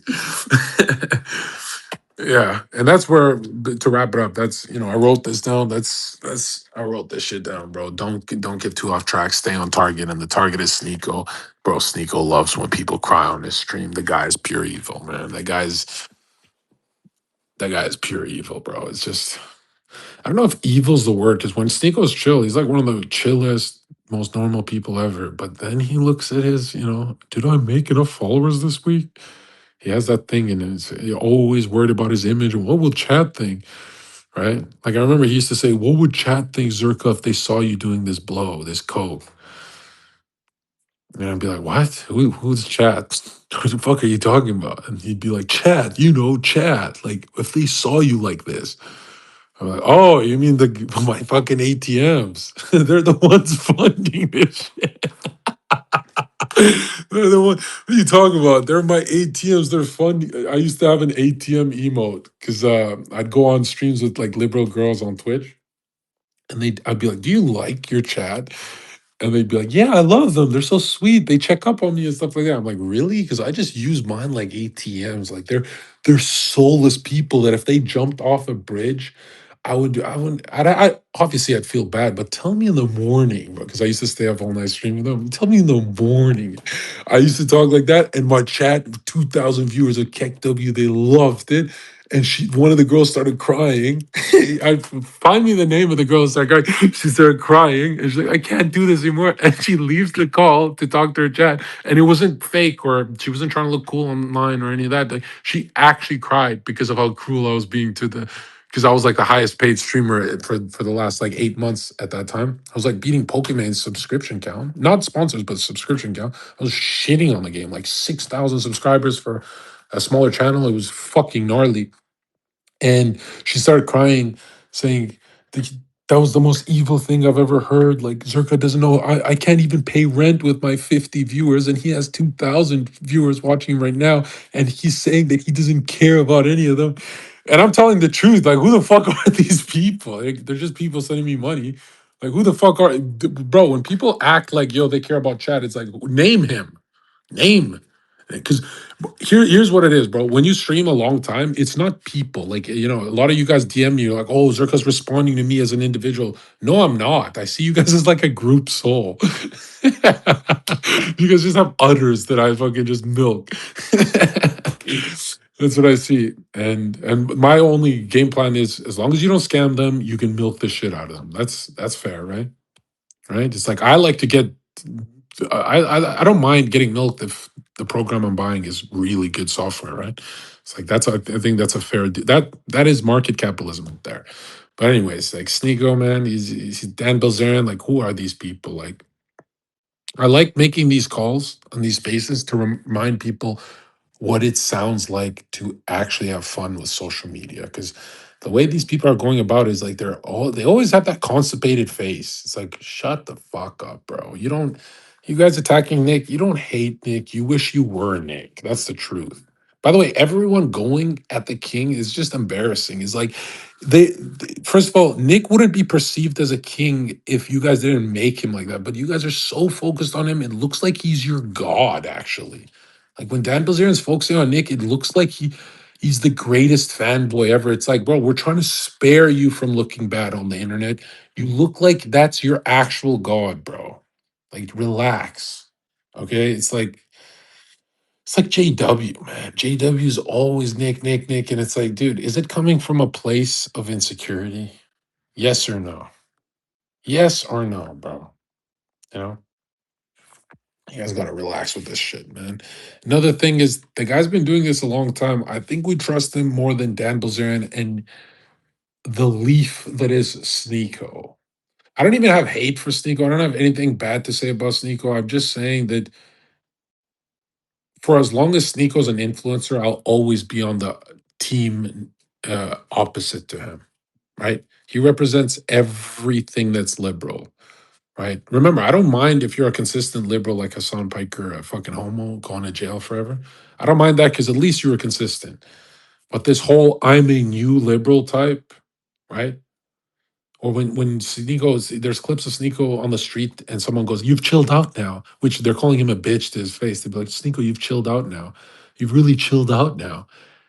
And Sneak will always smile and be like, they'd be like, "You're more left now. You're more liberal now. They're calling him a changeling, and he'll smile. He'll always smile if he's called more liberal or more tolerant or whatever the fuck. Right? It's like not even real taunt. It's fake taunt. But yeah, you'll always see that. It's like, like his biggest fear is to be called red pill, and it's like, bro, you're great at your biggest smile from ear to ear comes from being called gay or you've changed, you're more like us now. It's like, dude, this is not a healthy thing at all, like at all. You know, you should always see. a person evolving and not always having the same strong opinions, but there should be a theme to the incarnation. There should be a theme going in a direction, right? I could easily attack Nick for not seeing the Sneako deception sooner, but Nick is consistent, bro. Like, isn't the most beautiful thing about a human is their consistency? That even though Nick, Hassan Piker, and Zherka change over the years, there's a theme to their name. Like, the name signals something. Oh, that's Hassan. That's Zherka. That's Nick. At least whatever demon is eating them up inside is evolving, but it's not going away. It's not like change. You're not changing what's eating you up inside to something else like Sneako. He's changing it like a leaf blowing in the wind, bro. And bro, I'll say this until my dying breath, I don't want to attack Islam too much, but online Islam, which is a different kind of religion, I don't think there's anything worse for the world than those thought forms they engage in. Like online Islam has to be the greatest cancer ever given to society, more than Zionism, more than because let's be real, they're instigating a lot of it. They're instigating so much of it. It's like, dude, we're in the Christian side. We love you guys. That's why we send you messages of Jesus. But this messages you guys sent us is probably like, and I know it comes from your degenerate family members, right? It's in your blood to do that. You guys are not as individuated, but it's like, I don't tell people Jesus Christ is God to be an online crusader or be that guy, or because I'm religious, I'm not. I'm none of those things. I'm none of the things you can label me. None of them, right? I'm not wearing a social mask where I pretend I'm a good little Christian, not fucking bitches. And I don't do none of that. I'm not a little saint or any of those Templar channels, but I started the Templar shit. Don't forget that. And I'm telling you right now, if I'm none of those things, then you know it's not a LARP when I tell you Jesus Christ is God. There's nothing LARP about this message. Whereas when you guys tell me about Allah and stuff, it's LARP. It's you guys are at the nightclubs and shit. You guys are all phonies, right? Live your authentic self and then tell me who is God. You could never do that. You freak the fuck out if you showed people what you're doing in the shadows. And I'm not saying this as like a fundamentalist Christian where it's like, oh, you got the wrong God, you're going to hell. I would never say that.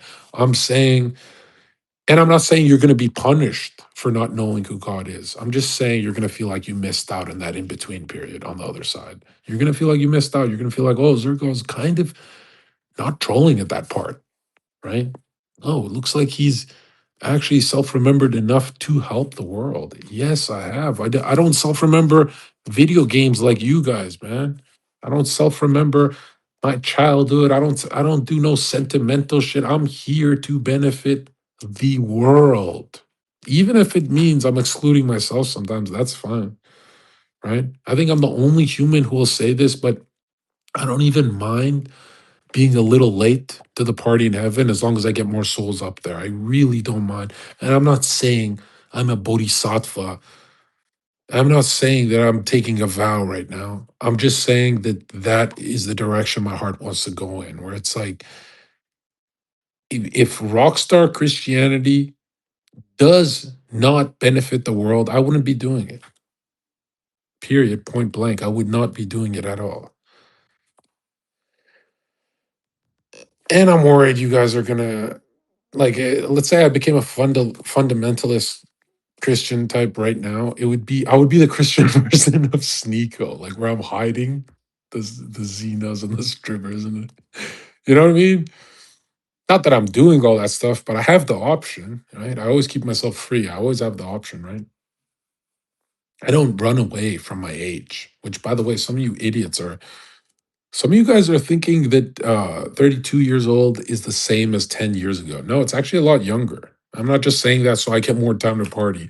I'm saying that is the spirit of the times where a lot of you guys are going to be convinced to have kids around 30 and it's not the move. Maybe 20 years ago, 30 years ago, but right now, economically, I think I think your baby could starve to death, bro. Like, I think that's what's going to happen to you. Like, when I warn you guys about that kind of lifestyle, I'm really telling you that everything Andrew Tate's saying is not actually going to increase the population at all. Telling people to have kids isn't going to make them have kids at all. A lot of people think that's how promotion works. It's like direct and stuff, but you have to look at the soul needs of who's incarnated, what does the unconscious masses really need. And look, man, in my perfect society, you'd have to have mastery to have kids. I don't mean just like beginner mastery of like a 30-year-old guy. I'm talking about like real mastery. Okay. The whole phenomena of loser dads, dude. If there's more winners on earth, you start winning more. Did you know that's how it works? When you start seeing if you see five jack dudes in Walmart at every aisle, you immediately think of your girl and you go, whoa, what the fuck? There's competition. It's time to hit the gym. And you get pumped and you don't even realize it happened to you. But if you see a Walmart filled with fat asses, you don't give a fuck about working out. So you got to understand that it's like, we don't need more people on earth the way everyone says it. We need winners first. We need winners. We need to change the system. Like, the biggest pandemic on earth right now is being a loser. I had so many of my buddies' moms talk to their kids like, honey, everything will be okay. And their mom would never call them a loser or anything. Not that my mom did that, but my mom certainly focused on telling me she doesn't like losers. And I'd be like, really, mom? She's like, yeah, I don't like losers. And even my dad, he'd be like, look at that guy. He's a loser, right? It's some guy shooting heroin. And you grow up and you go, yeah, that is a loser. That guy will kill you with a knife, by the way. Not that you shouldn't buy him a sandwich, and you should. But also, like, don't get stabbed by a fucking demonically charged, that's a lot of demon forces with that heroin. And it's like, yeah, when you start seeing the world of winners and losers, not to make a judgment right away, but dude, I'm telling you right now, you can condition yourself to thinking those are just humans. And you think you're becoming like, oh, I'm being like a monk saying this. No, you're not. You're actually conditioning yourself that you're also human. You should become like them. No, dude, this world needs winners. Dude, I'm telling you, guys get inspired by one dude popping off on the internet. Some of you guys got inspired by me. Yeah, there's 100 me's in different colors, and one's different, one's about money, one's about this. That's a better world, right? Like, a lot of you guys think, oh, having one Ronaldo on earth is good. No, you want like 100 Ronaldos in 100 different sports.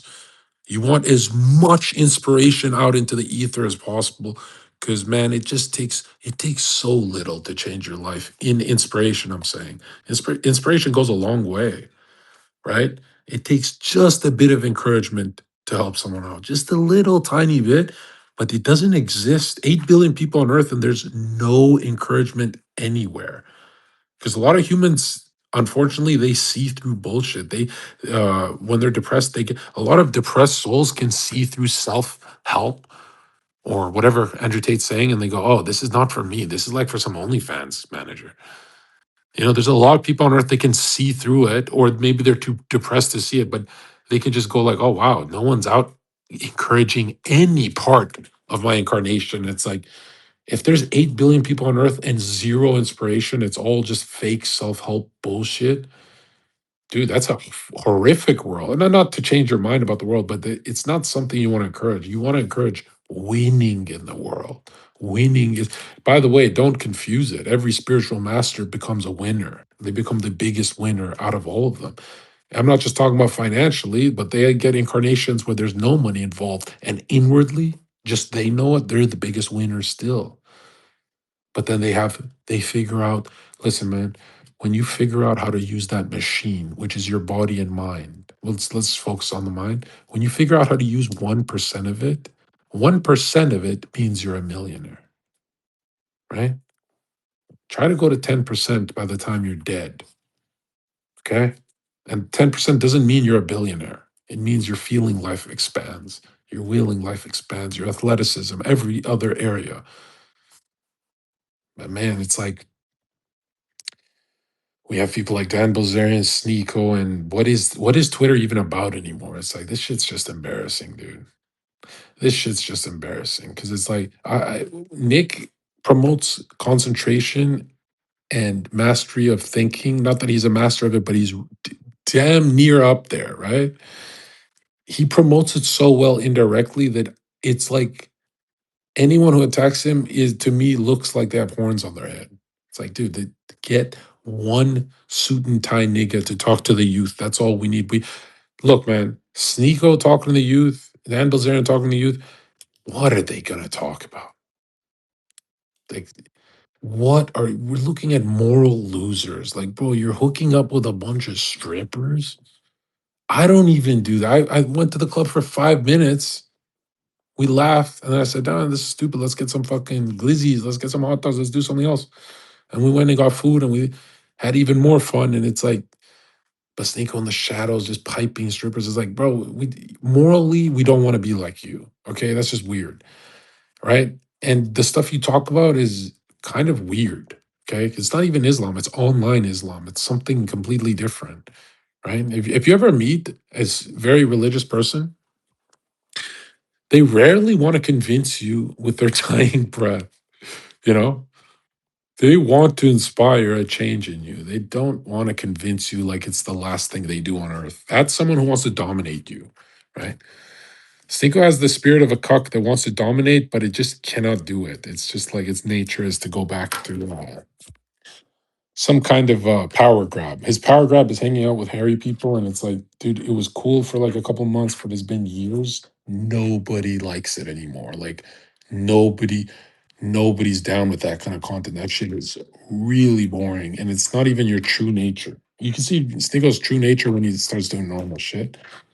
But unfortunately, he has to get radicalized more because he came from a place with no power. Now he feels like he has an army with power, and it's like, I guarantee you, this is my next prediction. 10 out of 10 predictions always. My next prediction is Sneako will be extremely radicalized in the next 5 years to the point where everyone says, I'm glad I got away from that.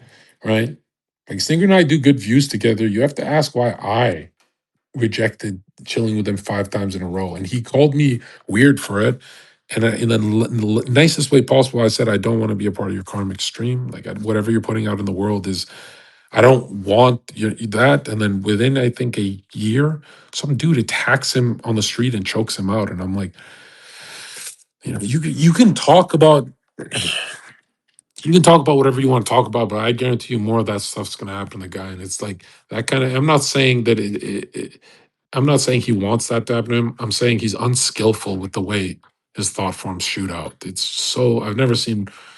It's just I could see something going horrifically wrong, and when you warn a guy a million times, like, "Hey, man, it's not skillful the way you're approaching the world. It's really not skilled. You're not getting anything in return from this." He doesn't want to hear it, and I was a nice guy. I sent him a whole PDF or a whole video. I said, "Watch this."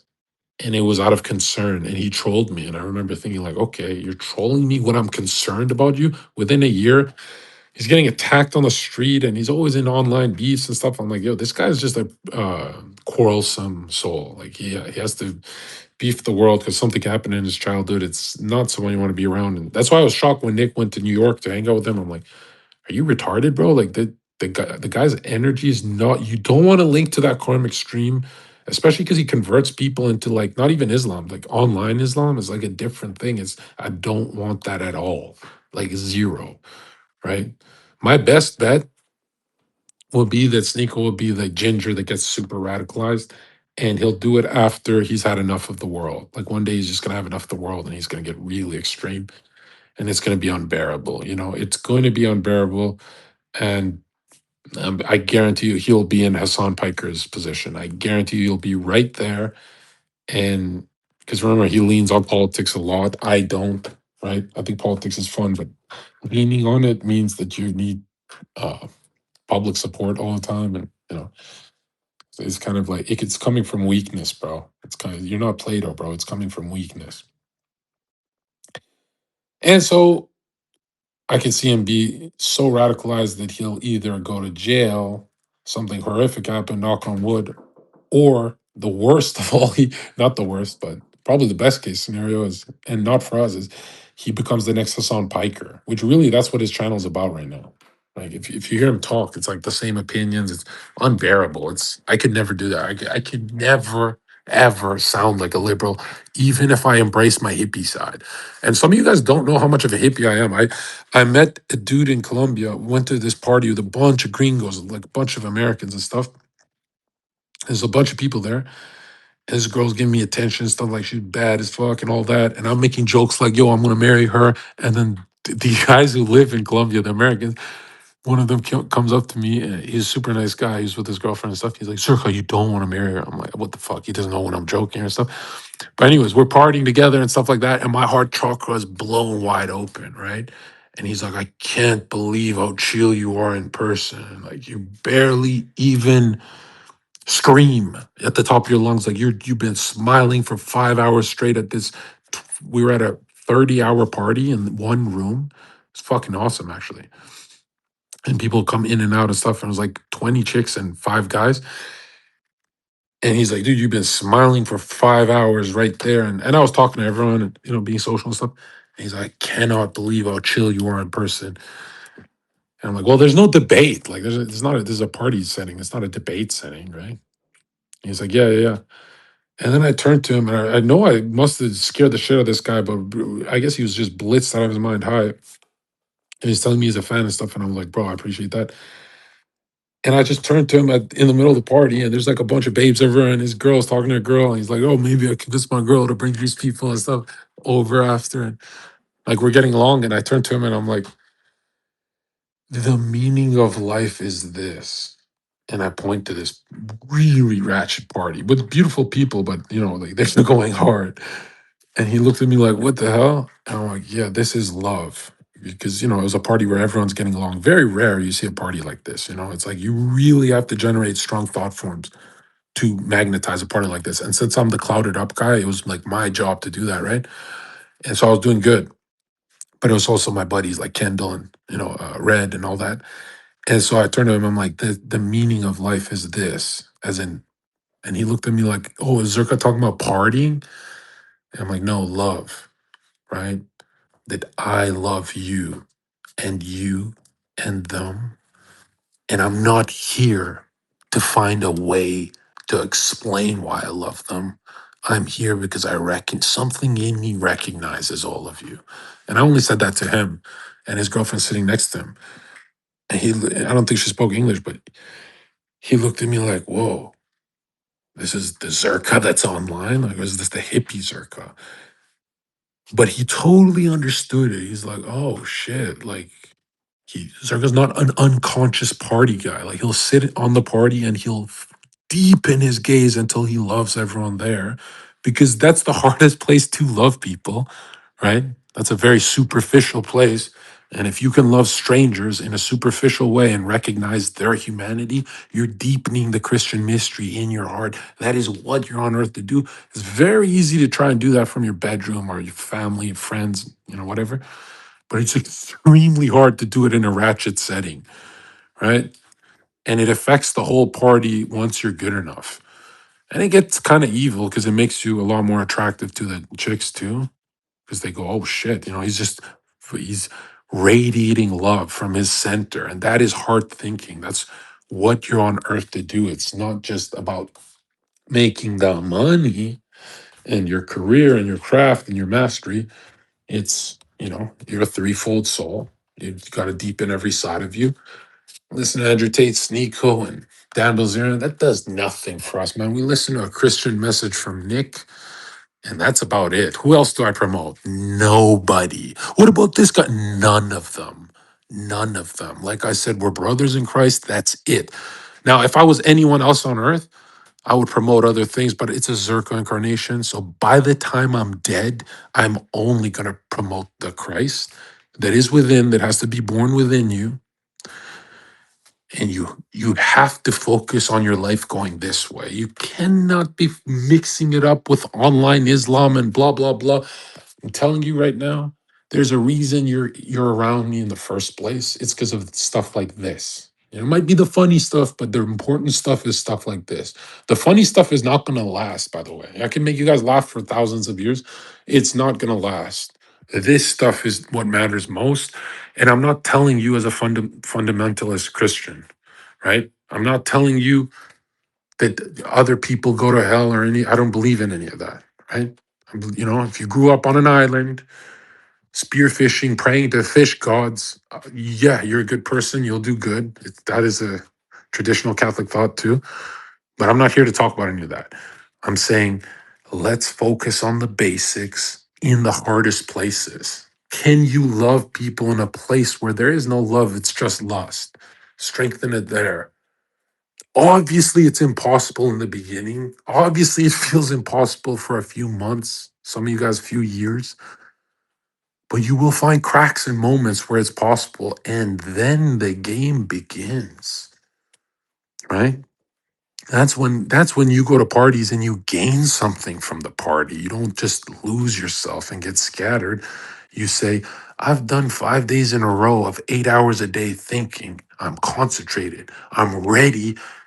I don't want to go to that party, Zherka. No, you have to go. And then you're a loving person at that party and you go, whoa, I just learned something staring at this one person at the party. And I really try to deepen my gaze, like Zherka said, and I'm learning something that I don't want to share with the world. But the guys who have already done this kind of hard thinking, they know. The guys listening right now, they go, I know exactly what Zherka's talking about, but don't say it out loud. And when you get that feeling of I know what he's talking about, it came into my memory for a bit. I self-remembered, I knew it for 5 minutes, and then it kind of faded. And if you know what I'm talking about right now, well, I don't have to convince you of anything. You know you're not supposed to talk about it because it's not something that can be in words. And you should want to develop that. You should want to. You should want to in the hardest places where there's the most friction, like you argue with your brother and you feel that heat and you go, you know what?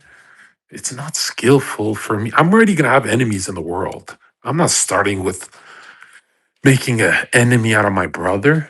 I am going to lead this conversation with clarity and love because love is above opinion.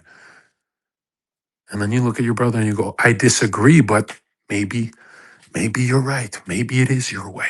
And he will laugh. He will say, what the fuck got into you? Why are you being a fucking soft little faggot? And you're going to be like, because I love you. And he'll be like, you're a fucking hippie. Get the fuck out of my room. You'll be like, okay. And you leave the room and you go back to your concentration. Your brother goes, he's fucking doing it. He's not even hanging out with me.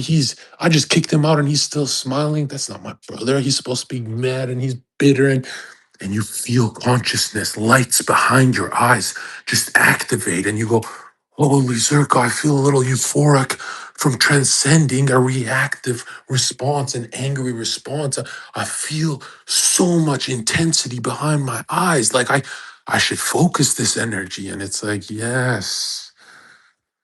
And then sometimes you'll yell back at him and you'll feel really bad about it because you missed your chance to alchemically transmute this energy.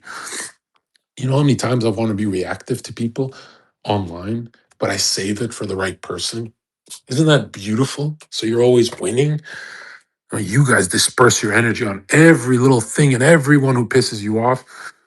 Which, by the way, a lot of you guys have too many friends. Like, if you're always pissed off, like you're not supposed to be externally triggered all the time. That's not. That means you have too many weirdos in your life.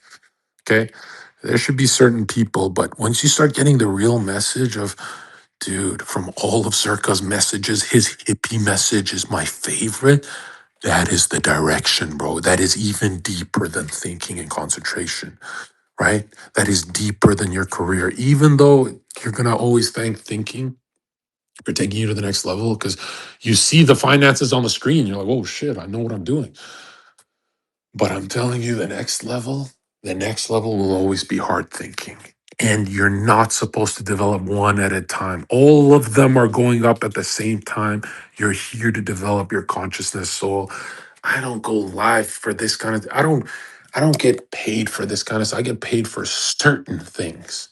But when I give you guys a free message on a spaces, I'm telling you, this is the one time you guys should just buckle down and say, after this Twitter space, I'm going to walk in love. And you're supposed to practice love. You can even contemplate it.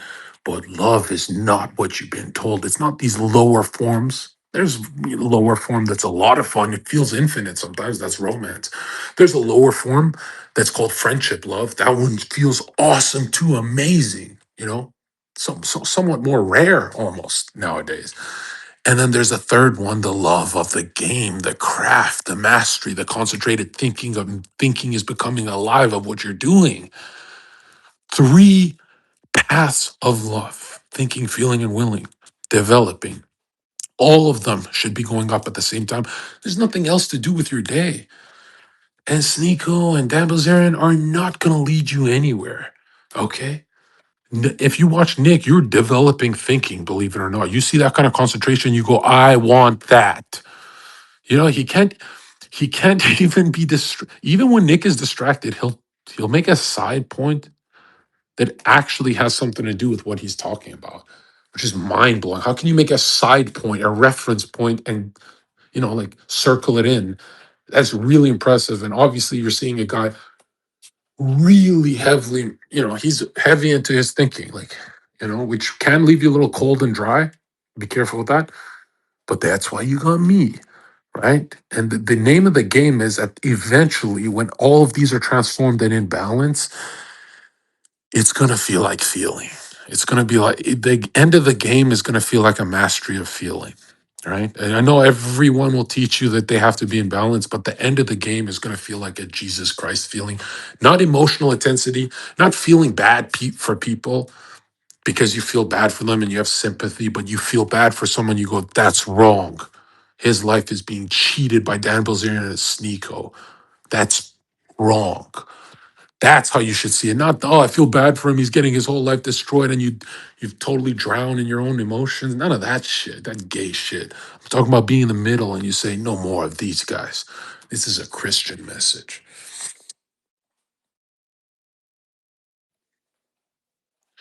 All right, let's bring some people up here. Let's talk to the people. What's up, Mike?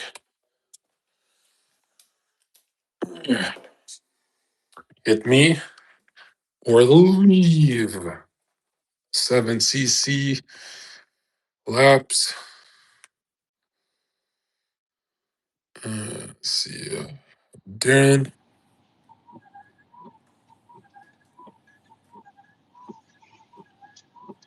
John Yo, fucking Zherka. Was How you good. doing? Chilling. Yeah, I like the thinking and feeling willing talk. It definitely brings me some thought in terms of the theme of Sneako's character as of late, because he does not have a consistent theme throughout his career, and he kind of blew up on the red pill wave. Um, but yeah, it's good to always be able to see your shit on the timeline because it kind of brings everything back home. So yeah, bro, Is that your windshield wiper? it's raining over here. You gotta go, homie. This is Zerka, a level of disrespect. Yeah, what's good, bro? do you think that the Jews and the influence that they have on social media where it's getting so popular, do you think that they want it like that because they want people to think that they have more power than they actually do? Oh yeah, the theory that they want everyone to hate them, right? Yeah, exactly. Because there's more than one super like family in the world and power. I don't think the Jews have it all. Yeah, well, I go both ways because yes, they want people to hate them. They've been doing that strategy for a long, long time, right? It's like you can't even debate this. But on the other hand, I'm not those people that say it's not the Jews. And really, it's not nobody. Every human has to work on themselves, right? You cannot purify someone by telling someone, hey, be pure. You have to purify yourself. And they look at you and they say, whoa, I want that. That's how it actually works. So technically, everyone saying it's the Jews are evil too. Like, don't get it twisted. If a human's pointing at a group of humans, he's doing something evil, right? You should be working morally refining yourself, but also don't let them kill children. And I don't believe it's the Catholics secretly or blah blah blah. And I could see so much power, in that direction. But Hmm. when we're talking about the murdering of children, yeah, it's clearly the Jews. Yeah. Do you think that Great Britain is also involved and has a hand in Israel? 100%. Yep. I agree. I don't believe that there's Jews that are not British Zionists. Actually, I'm not one of those guys. I believe it's British Zionist Jews Yep. and a lot of Americans. It's just, where did this all start with? It's British Zionist Jews, right? And I see a lot of subversion with the Catholic Church. So I'm not like Nick there. They accuse me of being a Protestant for this kind of stuff. But when I think of the baby killing part, the most important part, right? And throughout all of human history, this is how you measure it. What the most important part is, who is sacrificing to demons, killing babies and all that, right? Because you don't have the impulse to kill just out of vengeance. There's more to it in your auric field and the demons you carry around that you've generated, you've pretty much made pacts with, right? That's what makes a human bloodthirsty. It's more of a spiritual answer. And yeah, it's clearly the Jews. Like, I can say that with, and I'm not saying that like you meet a Jew and he's evil. I don't mean that at all. Like, I wouldn't even go as far as, oh, they're all defending each other and stuff, or any of the stuff I used to say that was too intense. I would say, bottom line, if a human being says what's happening in Gaza is correct, there's a heart defect there. There's something wrong with them. And I'm not saying this is like some kind of liberal ass, oh, free Palestine, all that. I'm saying it is like, dude, they're watching dead children and they're saying this is a necessary evil. It's, dude, instinctively, that's not your path, let alone, guided with thinking. Yep. You hear that? Yep. I agree. So then what do you think about the Orthodox Church? Do you think that that's the right way, or a Catholic? Yeah, I mean, I don't give the answer like most people do. I'll give you an answer that's kind of going to piss everyone off. And hold on, let me just poke some of this fat, just for my hair, skin, and nails. Just all right, just poke some of this growth. But yeah, I'm gonna give an answer that pisses a lot of people off. It's the truth is, you don't want to interrupt a soul from deepening their faith, whether they're Islamic, whether they're Buddhist. Doesn't matter if it's deepening their faith. You don't want to interrupt that process. Which, a lot of people, they'll interrupt like a guy from becoming Muslim, and I don't think that's good, right? It's better to show them the light your way. But at the end of the day, it's like, it's an inward, spirituality is inward, religion is outward, spirituality is inward. If someone's faith is stronger with the Orthodox Church than it is with the Catholic Church, you're not really technically supposed to get in the way of that. Clearly, they're closer to the Christ than you. You talk to a Catholic, they'll be like, no, you just got to be this way or that way. But if you actually talk to the Pope or any priests from the Catholic Church, they'll even tell you some Muslims go to heaven. It depends if they're a good person and stuff. But we're giving the Jesus Christ ticket because it seems like this transforms the soul the best way. So I agree with that 100%. But I'll tell you right now, man, I will always recommend you see all of religion and spirituality as something inward. That's good. It has to be inward. Like, no one can do it for you. No, the rituals are great and all that, but your whole day is not in a church. Look at your whole day. That's your whole life. You maybe go to church once a week, but I'm telling you right now, refine yourself. Zherka pulling blades on people in 2016 and all this fighting and problems. He should be refined as he gets older. And if you don't see a refinement process in a human, if you don't see this savage behavior, survival behavior of, oh, he pulled a knife on me, I gotta pull a knife on him. Oh, he pulled a gun, I gotta pull a gun. This Zherka 2016 behavior must get refined, whether it's through a liberal lens of Twitch or whatever path I was on. You should see refinement in character over time. And same with Sneako, same with everyone. And I'll tell you this, man, the one thing that's going to shock everyone on earth is when they die, you are met with the Christ, even if you're a Chinese Buddhist, even if you're a Muslim. Now, it's not going to be the Christ that everyone is convinced, like for example, the Christ looks a little different to Braden, who is a Protestant and he grew up, that's like an American Christ to him.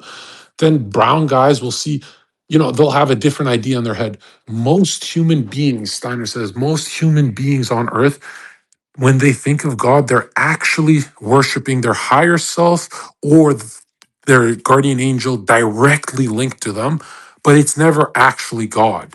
God is something you cannot imagine.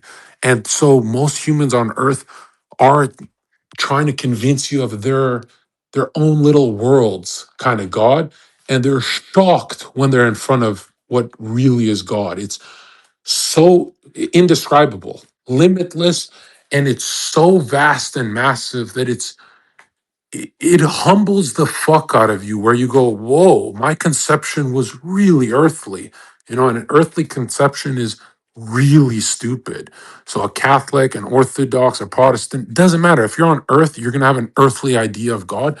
You, just like the mystics say, you shouldn't have ideas of God. You should be sitting in a room feeling love pulsing from your heart because your family's with you, and you go, oh, it's my mother, it's my father, it's my brother, it's my nephew, and you guys are having a barbecue, let's say, and you feel an immense level of love, like, oh, this is such a good day, few beers and stuff. And as you're feeling that love, you're not supposed to just let it run out.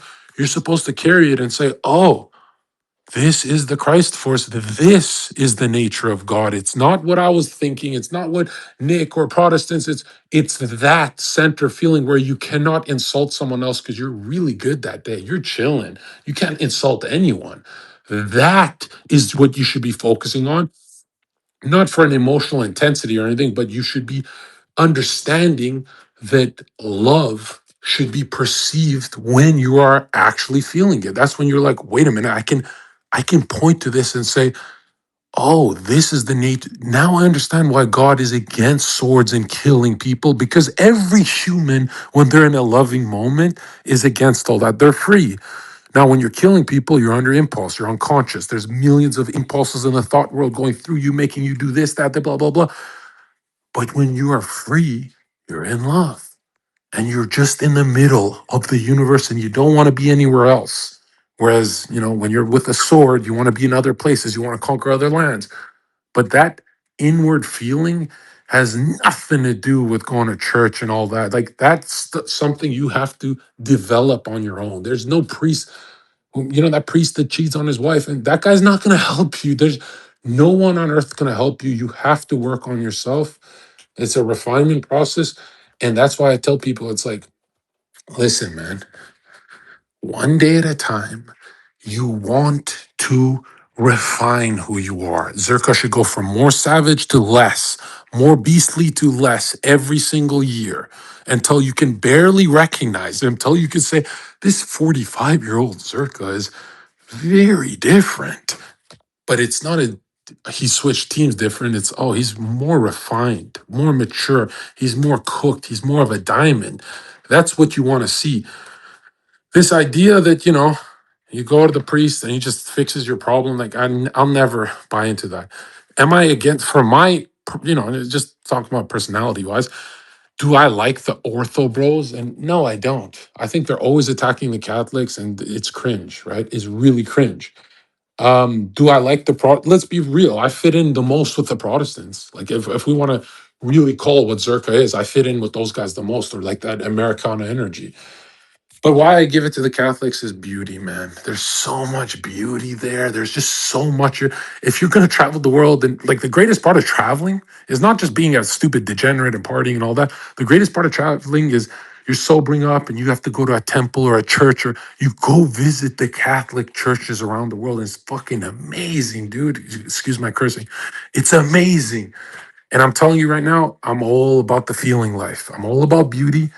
And so, anytime someone asks me, well, do you think Orthodox? Do you think? No, I'll point people to Catholicism, right? Although I want your lifestyle to look a little more Protestant, orderly like Nick, but a little more freedom based, whereas Nick is more security based. So Nick and I are on completely different trajectories, but with the same God force.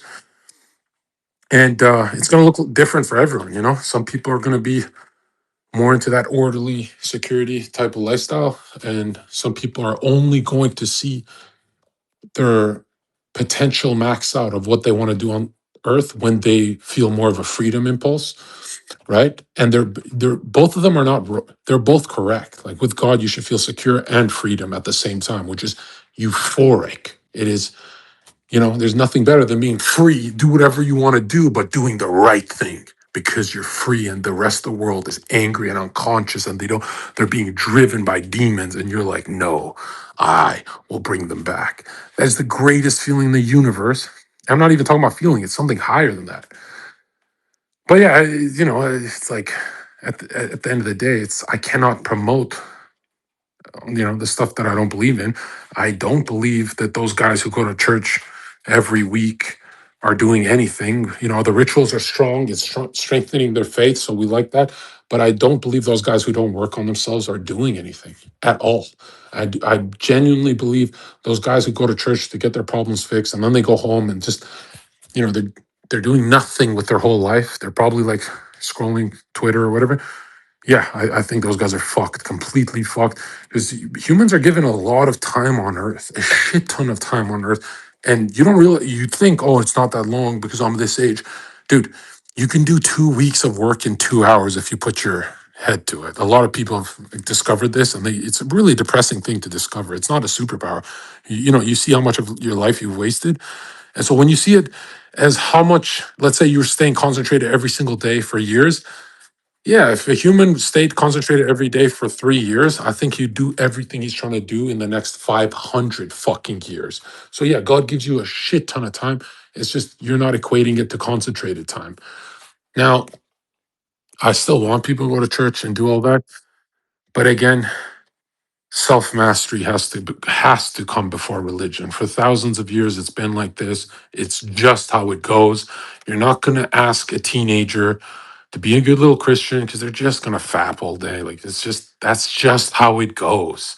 I think that's why Charlie Kirk was impressive because it didn't, he didn't have like a chaotic phase, I guess, and he ended in the most chaos. Like, he's linked to karmically what happened to him. I'm not saying that he's a bad guy. I'm saying that that's the world he's been engaging in for a long time, not just now. And all of Charlie's chaos came at the end, not the beginning. I don't like to see that. I don't like to see that at all. I like to see people's chaos come up first. And as they're aging, they refine themselves. I feel like people are in the game a lot longer that way. They get to do more, less tragedy. And, for Charlie, it's all of his edgy behavior in his teenage years. It wasn't expressed, so it came out during his adult years. And, to us, it's not edgy, but to him, it was very edgy what he was saying. And it, garnered a lot of hate against him. Same with the not speaking up for the dead babies in Palestine. Karmically, he's definitely not favored for that. I'm not saying that God's picking. I'm saying he's picking every night he goes to bed. You don't want to, you don't want to speculate on karma ever. Never want to play God. But I'm saying, a lot of that chaos came in one bullet at the last second, and that's. How someone dies is not random, bro. It's really not, especially a death like that is not random. And I think Charlie's fighting the good fight. He's against the drunkenness and all that, which it's an uphill battle because the spirit of our times demands more freedom. People want more freedom than they want their health. So they'll go to drugs, alcohol, that kind of stuff, rock and roll shit, because they think it's pushing them to a conscious state, which it's not. Right? It's just giving them a taste of a bit of spirituality, but it's not something you can sustain. So it's very bad if you cannot, self-generate that. And unfortunately, it's like you have to see the world like this. It's like, do you want a bunch of people to have everything happen to them in their 30s or gradually? And I'd rather kids make mistakes. I think kids making mistakes is cool because adults making mistakes is really brutal to see, dude. When you see adults making mistakes, they kill themselves, I want to see the refinement process go upward, which every human on earth is doing it the other way, right? Like, I got a job, I got a house, and she broke up with me, and I now want to kill myself. And it's like, ooh, dude, all you have to do is go the other way, right? You don't have to sign away half your stuff. And which, by the way, it's not about material. It's more like you're less attractive when you lose half your fucking net worth, you idiot, right? We still want you to be attractive and, have all that. And so a lot of people are convinced their karma is clean until their wife, abandons their ass. It's like, there you go, told you so. It's like, These souls that are incarnating right now are not that innocent, bro. We've been telling you guys this. Guard your stuff, guard your individuation process. And that's some of that stuff has to happen to you guys. But it's like, again, freedom is number one. Ren she'll like you more when you're a free soul, right? Some of you guys just obsessed with insecurity, like, or excuse me, security. And it's so strange to me because it's like, dude, she's getting blacked by the freedom guy. Like, you know what I mean? Like, it's don't deny your nature. If you're here for freedom, show it, do it, live it. Don't destroy yourself. Don't suppress it until it comes in other ways.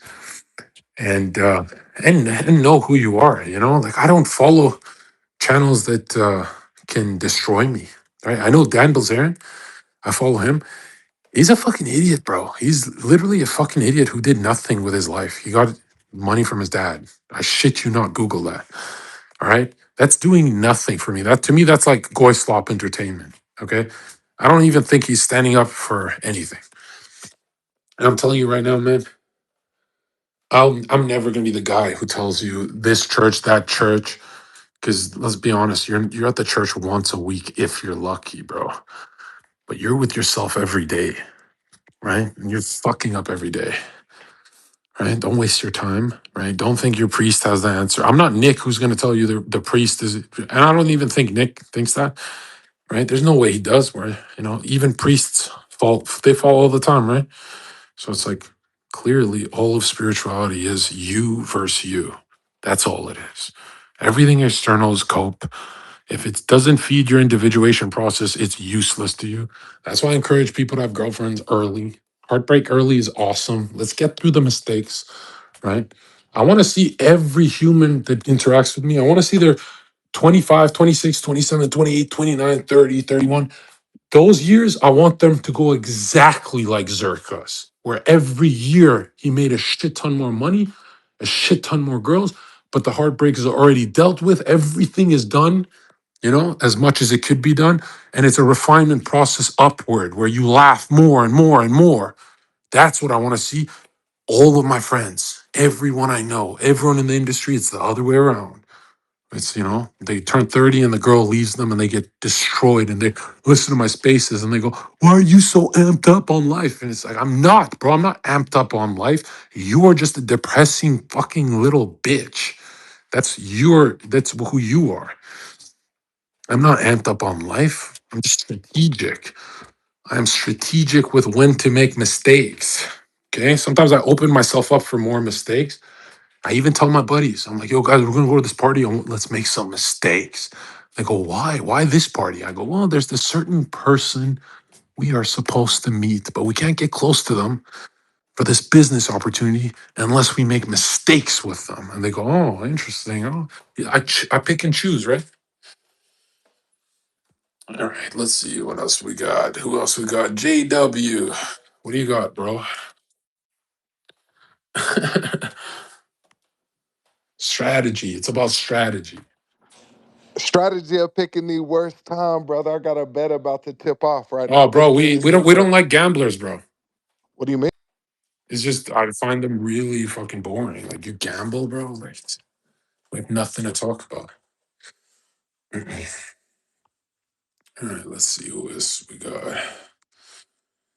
Walter, different Walter.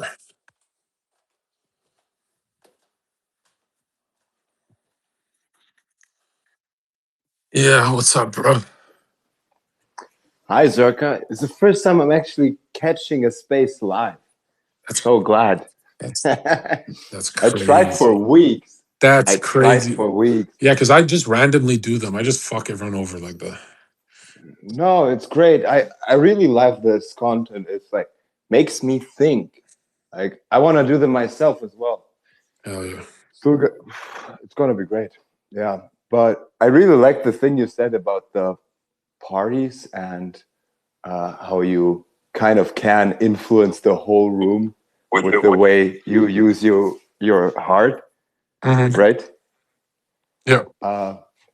It's very interesting because I mean, I'm like in a dorm right now, student dorm, and I have like a bar, and we're hosting parties almost every week. I'm kind of maxing the student life right now because this is gonna be my last semester probably.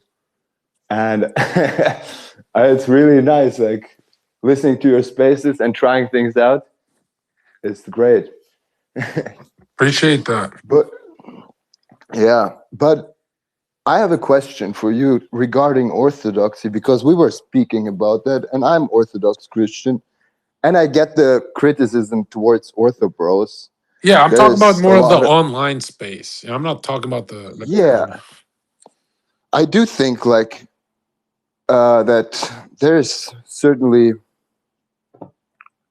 online It people feels are to me different. like People, the Orthodox community online feels more repressed to me. Whereas, the Catholics, they'll make some mistakes. They even talk to you about in the DMs and stuff. But Orthodox community, it seems like they don't go out as much. They hate women more. It's all that kind of stuff. well, I mean, I could say the same about Catholics, but it's always like we have biases at the end of the day. Yeah. Yeah. I'm just, I just think like maybe it is very important what kind of Christ, what the Christ is that we submit to or worship. So I myself came to Christianity through philosophy and theology. I did it in a kind of logical way, and In my opinion, that's an awesome way. I think so too, because there is actually a way to, well, and that is what shocked me when I was 18, that there is a way to, well, prove God, but you won't do it with like natural No, sciences. I'm saying You can this only, is easily the longest way, like the most draining way, the hardest way. But imagine you study every single philosopher, and usually you get caught up with one or two and get obsessed. But imagine you studied yeah, every single philosopher. At one point, after, if you're like me, at one point you go, why are they all talking about scripture? Even the atheists, they all pick a story from scripture to explain a thought process. And at one point, you're like, wait a minute, there's more atheist philosophers talking about scripture than even Christian ones. You get shocked. You're like, why are they all talking about scripture? Why is it so important? Oh, that's because where history started, but not really. Look at recorded history. And then you realize, oh, this is, the mystery of Golgotha is the center of the timeline. Like, this is the deepest, darkest part of the timeline that we get saved. Oh, this is what it is. And then you go from philosophy to theology. And if you're smart, you keep those two. You don't go to just one. If you just go to religion, you become an idiot. You have to keep both. yeah, that's true. I believe like I, as a young boy, like I saw like like I'm half Russian, half German, and I saw a movie Bro, you're half called, based and half commie. well, yes, it's a very, it's so, I don't know who to root for every time I think about World War II. Who would I have Well, you fought have the for? German accent. You got to join our side, bro. Yeah, yeah. I mean, I do like the aesthetics and all much more than the, but anyway, I'm more like a czarist, to be honest. I like Nicholas II. He's my favorite. Okay, Uh, that's very orthodox. yeah, I don't know. I have like, his son has the same name as I do, and it's a very, and he's also a saint, and saints are alive. They're all around us. I don't know. It's crazy. Dude, it sounds like you're happy with your faith. I wouldn't, I think you're doing good so far. So you like where you're at. I think you should stay in ortho, bro. No, yeah, I am. I think like I will say this now that I have a platform. The thing is, I try to build a platform, but so I'm kind of listening to spaces. You can kind of parasite off people. It's Right. great. But what I want to say is like truth is power, and the only way to realize your full potential is through orthodoxy. And maybe Okay, people don't believe that, that's but retarded, bro. it's not. What? Because here's how it goes throughout all history. If a Protestant maximizes their faith through that channel, and an Orthodox maximizes his faith through that channel, and a Catholic through his channel, the real esoteric answer is that they're all three of them are technically correct because they gained the most out of where they're at, right? And I'm not just saying that, for preference or anything like that. I'm not saying that to sound like objective. I'm saying what maximizes your faith is key, because faith is the only thing you get to keep when one of the many things you get to keep when you die, but the important things. It's a transformative force, and it has to be obviously linked to truth. It cannot be like a lot of people are like, well, Zherka, if this theory is of this esoteric theory of yours is correct, then couldn't you use Star Wars? And it's like, yes You and no. could. No. The answer is yes and no, because when you say you love Dragon Ball, when you say you love Star Wars, what you're effectively saying is you are using your love on earth to exist, watching that. You become absorbed with it. You read Swedenborg's writings, which might make things sound a little more Protestant right now, but this is the evolution of Christianity we're looking at. You look at Mhm. Swedenborg's writings, and he'll say, that is you paying homage to the Christ. If you love Sonic the Hedgehog, you can only love because of the Christ. The word love means you're linked with the Christ with the things you love, right? Which is not with harming people, right? A lot of people confuse that. But yeah, so a lot of people are like, dude, I love boxing. And it's like, yeah, you're generating your love force, your Christ force for boxing. So you're still thanking the Christ when you love boxing. A lot of people don't realize that. And people get really afraid when I say that, because they go, does that mean everything in my life that I love is like in a weird way, it's like a softer prayer? And it's like, yeah, it is. Dude, everything you love, I'm telling you, the stuff you love since you were a kid is all linked. You incarnated for it. That's what I want to do this. Your childish, primitive soul said, even though it's ancient, it's still primitive, it's still growing. And you said, I want to do this. And God's like, okay, go do it. That's why that's why I tell people, go play your basketball. You love basketball, bro. A lot of guys who come up, I used to play basketball every day. Go play more. Everyone who hires me for a consultation, they're like, well, he's making me do what I love. And it's like, fuck yeah, I am. That's gonna get you to the best thought forms, you idiot. Yeah, that's true. You should only do. You can actually do just what you want. You pretty much don't need anything. If you, there is never lack. God provides. I'll say Yeah, that. if you're away from illusion, you can do what you want. If you're within illusion, you cannot Yes, do what you want. it's like there is a part of you that usually just holds you back, and then there is a part of you that is actually what that wants you to do what you actually want Yeah, to do. I Like, think the most mind-blowing esoteric theological theory, it is a theory for people because they can't grasp this, is it's so weird how you incarnate thinking God hates everything I'm doing, and everything I want to do is away from God. This feels like sin and stuff. And later you realize what you really want to do, and you get shocked that you go, whoa, I only incarnated to do this thing because God said, go do it. You want to do it, go do it.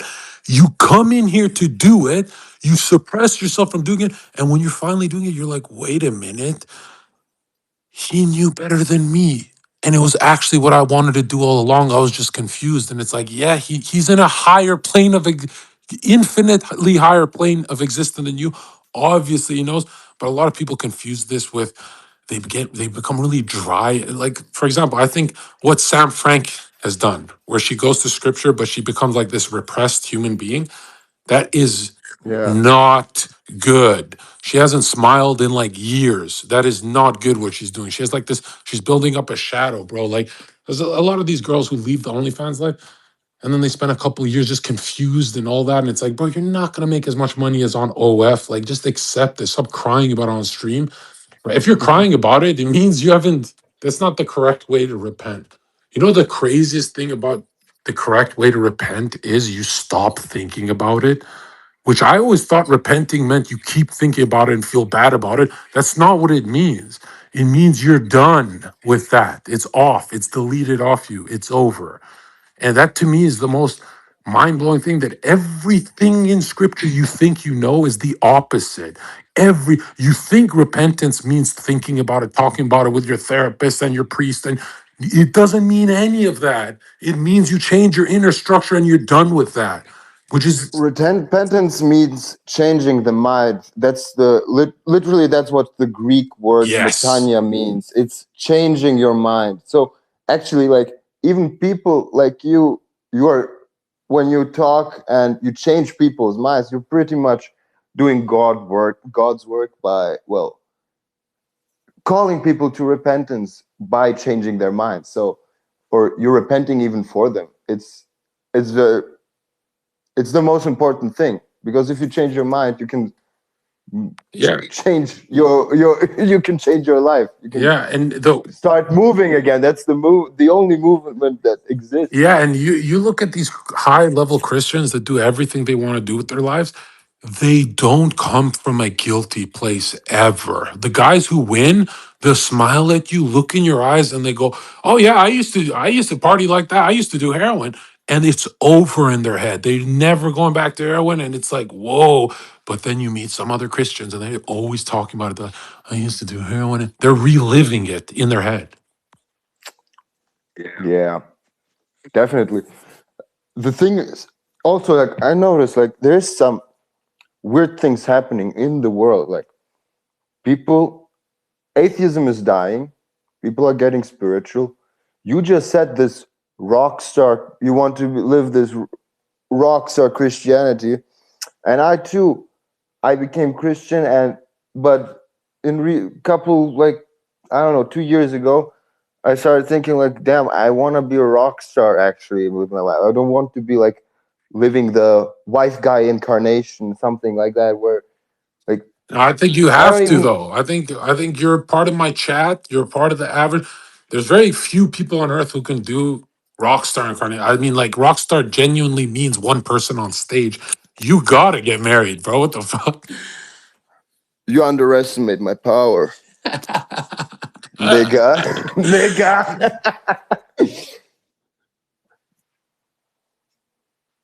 Hey Zherka, Yeah. What's do you think good? it's do you think it's important to experience heartbreak at a young age because it teaches you how to not react to pain at an older age? Yeah, I would never say the words not react to pain. It's more transform the pain, gradually work with it, mold it, listen to it, feel it, but then eventually let go and transform into something think of it like it's just electricity burning you from every side, and then you just hold it with your hands and it turns to a ball of fire, and now you can control that torch, that flame. Always see it with the imagery I give you. If you see it with any repression imagery, you will repress your anger. It's very dangerous.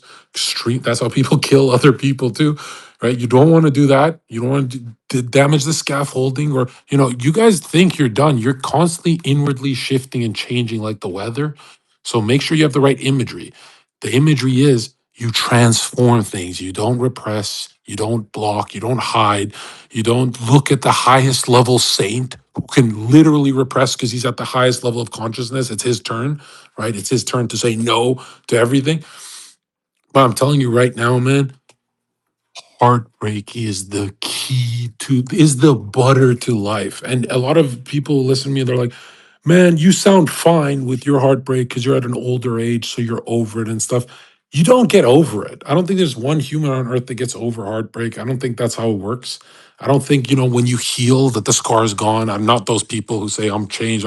None of that. I'm just saying you have to focus on thinking think of your trajectory without heartbreak. Like a lot of young guys are like, "Oh, I'm doing everything right. Why do you want me to have a girlfriend?" I'm like, "So you can pop the fuck off. You think you're gonna do it without a woman soul? It rarely ever happens, bro. People get cracked, and they never talk about getting cracked. They hide it." Which is funny because it's like, isn't that the most relatable thing? We should talk about stuff like that. But the most successful people, all successful, they get cracked hard and they never talk about it because it's too hard to talk about and all that gay shit. And to me, that's like the worst thing because there's a lot of people who have never listened to Zerka and they're convinced some humans just don't get cracked. But if you look at it, you look into it, all of them get cracked. The guys with the most money got cracked the hardest. It's always an energy difference.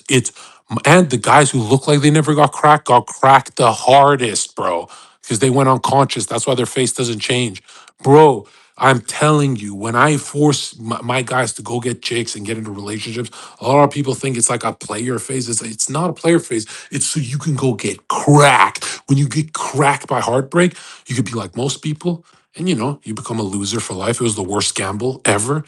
Or you can pop the fuck off. And I only talk to the people who eventually pop off. I don't care about the fucking losers. What the hell? You like if I told you every human gets cracked, why are you afraid of getting cracked? And if I told you you're the only one that's not going to get cracked, don't you feel like you're missing out? Because I'll tell you this: if you're the only person in billions of people who don't get cracked, you're always going to wonder, well, what did they get that I didn't? Well, at least I avoided the pain, but why? Why does that hurt? Why does that hurt me to admit that? Why do I want to be like everyone else? I want to be actually, you know what? I'm going to avoid that. No, I want to get cracked too. Clearly, the video game is built like this. And it's like, and it's so funny because a lot of people think God designed the game that everyone has to get heartbroken and cracked. No, you cracked someone, so now you're getting balanced out. It was, you started it. By you, I mean all 8 billion people on Earth. You can't go in incarnation without cracking someone else. It's impossible, right? You're going to step on toes. You're going to hurt people's feelings and all that. And you're going to keep getting desensitized until you hurt more people and more people. And then you're going to find one person to hurt, and then you're going to crack them. And in the next incarnation, which is probably now, right? And they're going to find you, and unconsciously, they're going to do something to you. I don't know why I did that. I just had to cheat on it. And they crack you, and you feel everything they felt. And you're not going to join the realm of angels. You're not going to go to God cracking his children. He does not. If you're thinking of eternal love, you cannot step on some other soul. You can't step on God's children. You can't even join that side until you're perfectly purified. And obviously it feels like a long kind of game to a lot of people. But this is the most merciful kind of game that you slowly, easily learn your lesson. If you keep cracking people over and over again, you wake up in a World War II incarnation where you're like fucking getting your arm blown off and shit because you hurt people, you cut people's arms off in the past. And if you don't believe that you're that wicked, dude, one charismatic streamer can get you guys to say kill yourself to another person, right? And you think of what thinking actually is. Like, when not just KYS as a joke, but you guys actually tell people to kill themselves when your Christian streamer is angry. Like, think of how demonic you are, and you're in, the more calm part of history. You're not in the Roman feeding people to lions part of history, but it's still in you. That shadow is still there. So when you think of that, you go, dude, yeah, I'm not pure enough for higher worlds at all. And it's like, no, you're not. You're disgusting, actually. Right. And you have to wake into higher consciousness. You have to realize that. Like 8 billion people on earth have to realize they are pieces of shit and sometimes heroes. It's both. But most of the time, it's really a piece of shit. And, keep gradually washing yourself, keep going upward, right? That doesn't mean what you think it means. That just means let's really focus on why the fuck there's so much heartbreak on earth. It's clearly it's equilibrium. It's balancing you out. And for me it always looks different because for me it means popping off. Popping the fuck off. Popping off so hard. And And I never understood that because I popped off one time with heartbreak, second time with heartbreak, third time, and each time was bigger than the last. And I was like, dude, there is something to this. And then when I self remember the last couple of years, which is a lot of things, I was like, oh shit. I have to encourage the youth to get, it's going to happen to them. And I think you should hammer into it like the Hulk. And if I had someone telling me that at a young age, it would have been so badass. And there's a euphoric feeling to that level of suffering once it's all transmuted. Once your thinking life gets you the career you want, your feeling life has the beauty around you, And you're willing means you always got a plane ticket for another adventure that's dangerous. I think that's when you're like, I'm entering Zherka levels of, I don't call it euphoric or happiness. You know, I don't have that. I think other people have that. I think family men have that. I feel a lot of incarnations have that, and it comes and goes like waves. But I have something more eternal where it's not earthly, it's not of this world. Peace. It transcends it. And I wouldn't even call it peace. I would call it like this inner courage that it comes with a lot of problems and chaos, but it's like I know every single month of my life I take another step forward. Every single year my dreams get more vivid, they make more sense, stronger narrative, and there's deeper self remembering happening where I'm telling you right now, I never thought you could get cocky with this stuff. And then you look into the masters and they tell you the number one thing is the ego inflation, like be careful that because most people think they're masters. The ego inflates too much. And that's the most dangerous thing that could happen. If it happens in the workplace, it's bad. If it happens in earthly matters, or instinctual matters, but if it happens with spirituality, you are fucked. And I swear, my ego it's so swole, bro. It's so inflated, and it's so inflated that I look at 8 billion people on Earth and I go, they're all liars. They're all, and a lot of people be like, well, no, he's talking about engineering. I'm like, how's that important? Well, it's engineering. It's how's that important for any other lives? And how do we maximize that here? Most people are not engineers. This shit's fucking useless. You get really cocky about that stuff. You don't realize the world's in pockets as well. People have their niches and shit. But man, I'm telling you right now, dude, thezerkaofficial.com. thezerkaofficial.com. I feel like Ash Ketchum putting his hat on. It's such a sunny day, bro. I gotta go, man. I gotta go. When I got the top down, the wind in my hair, just fucking driving fast, and all I'm thinking about is 8 hours a day. I have blitzkrieg concentration. Like these last couple of years have been really alive, man. I don't want to be on this call with you guys. I'm fucking skirt. I How are got you it. right now, by I the way? What country? Dude, if I told you guys the country, you guys would all call me a traitor right now. I'm in Israel.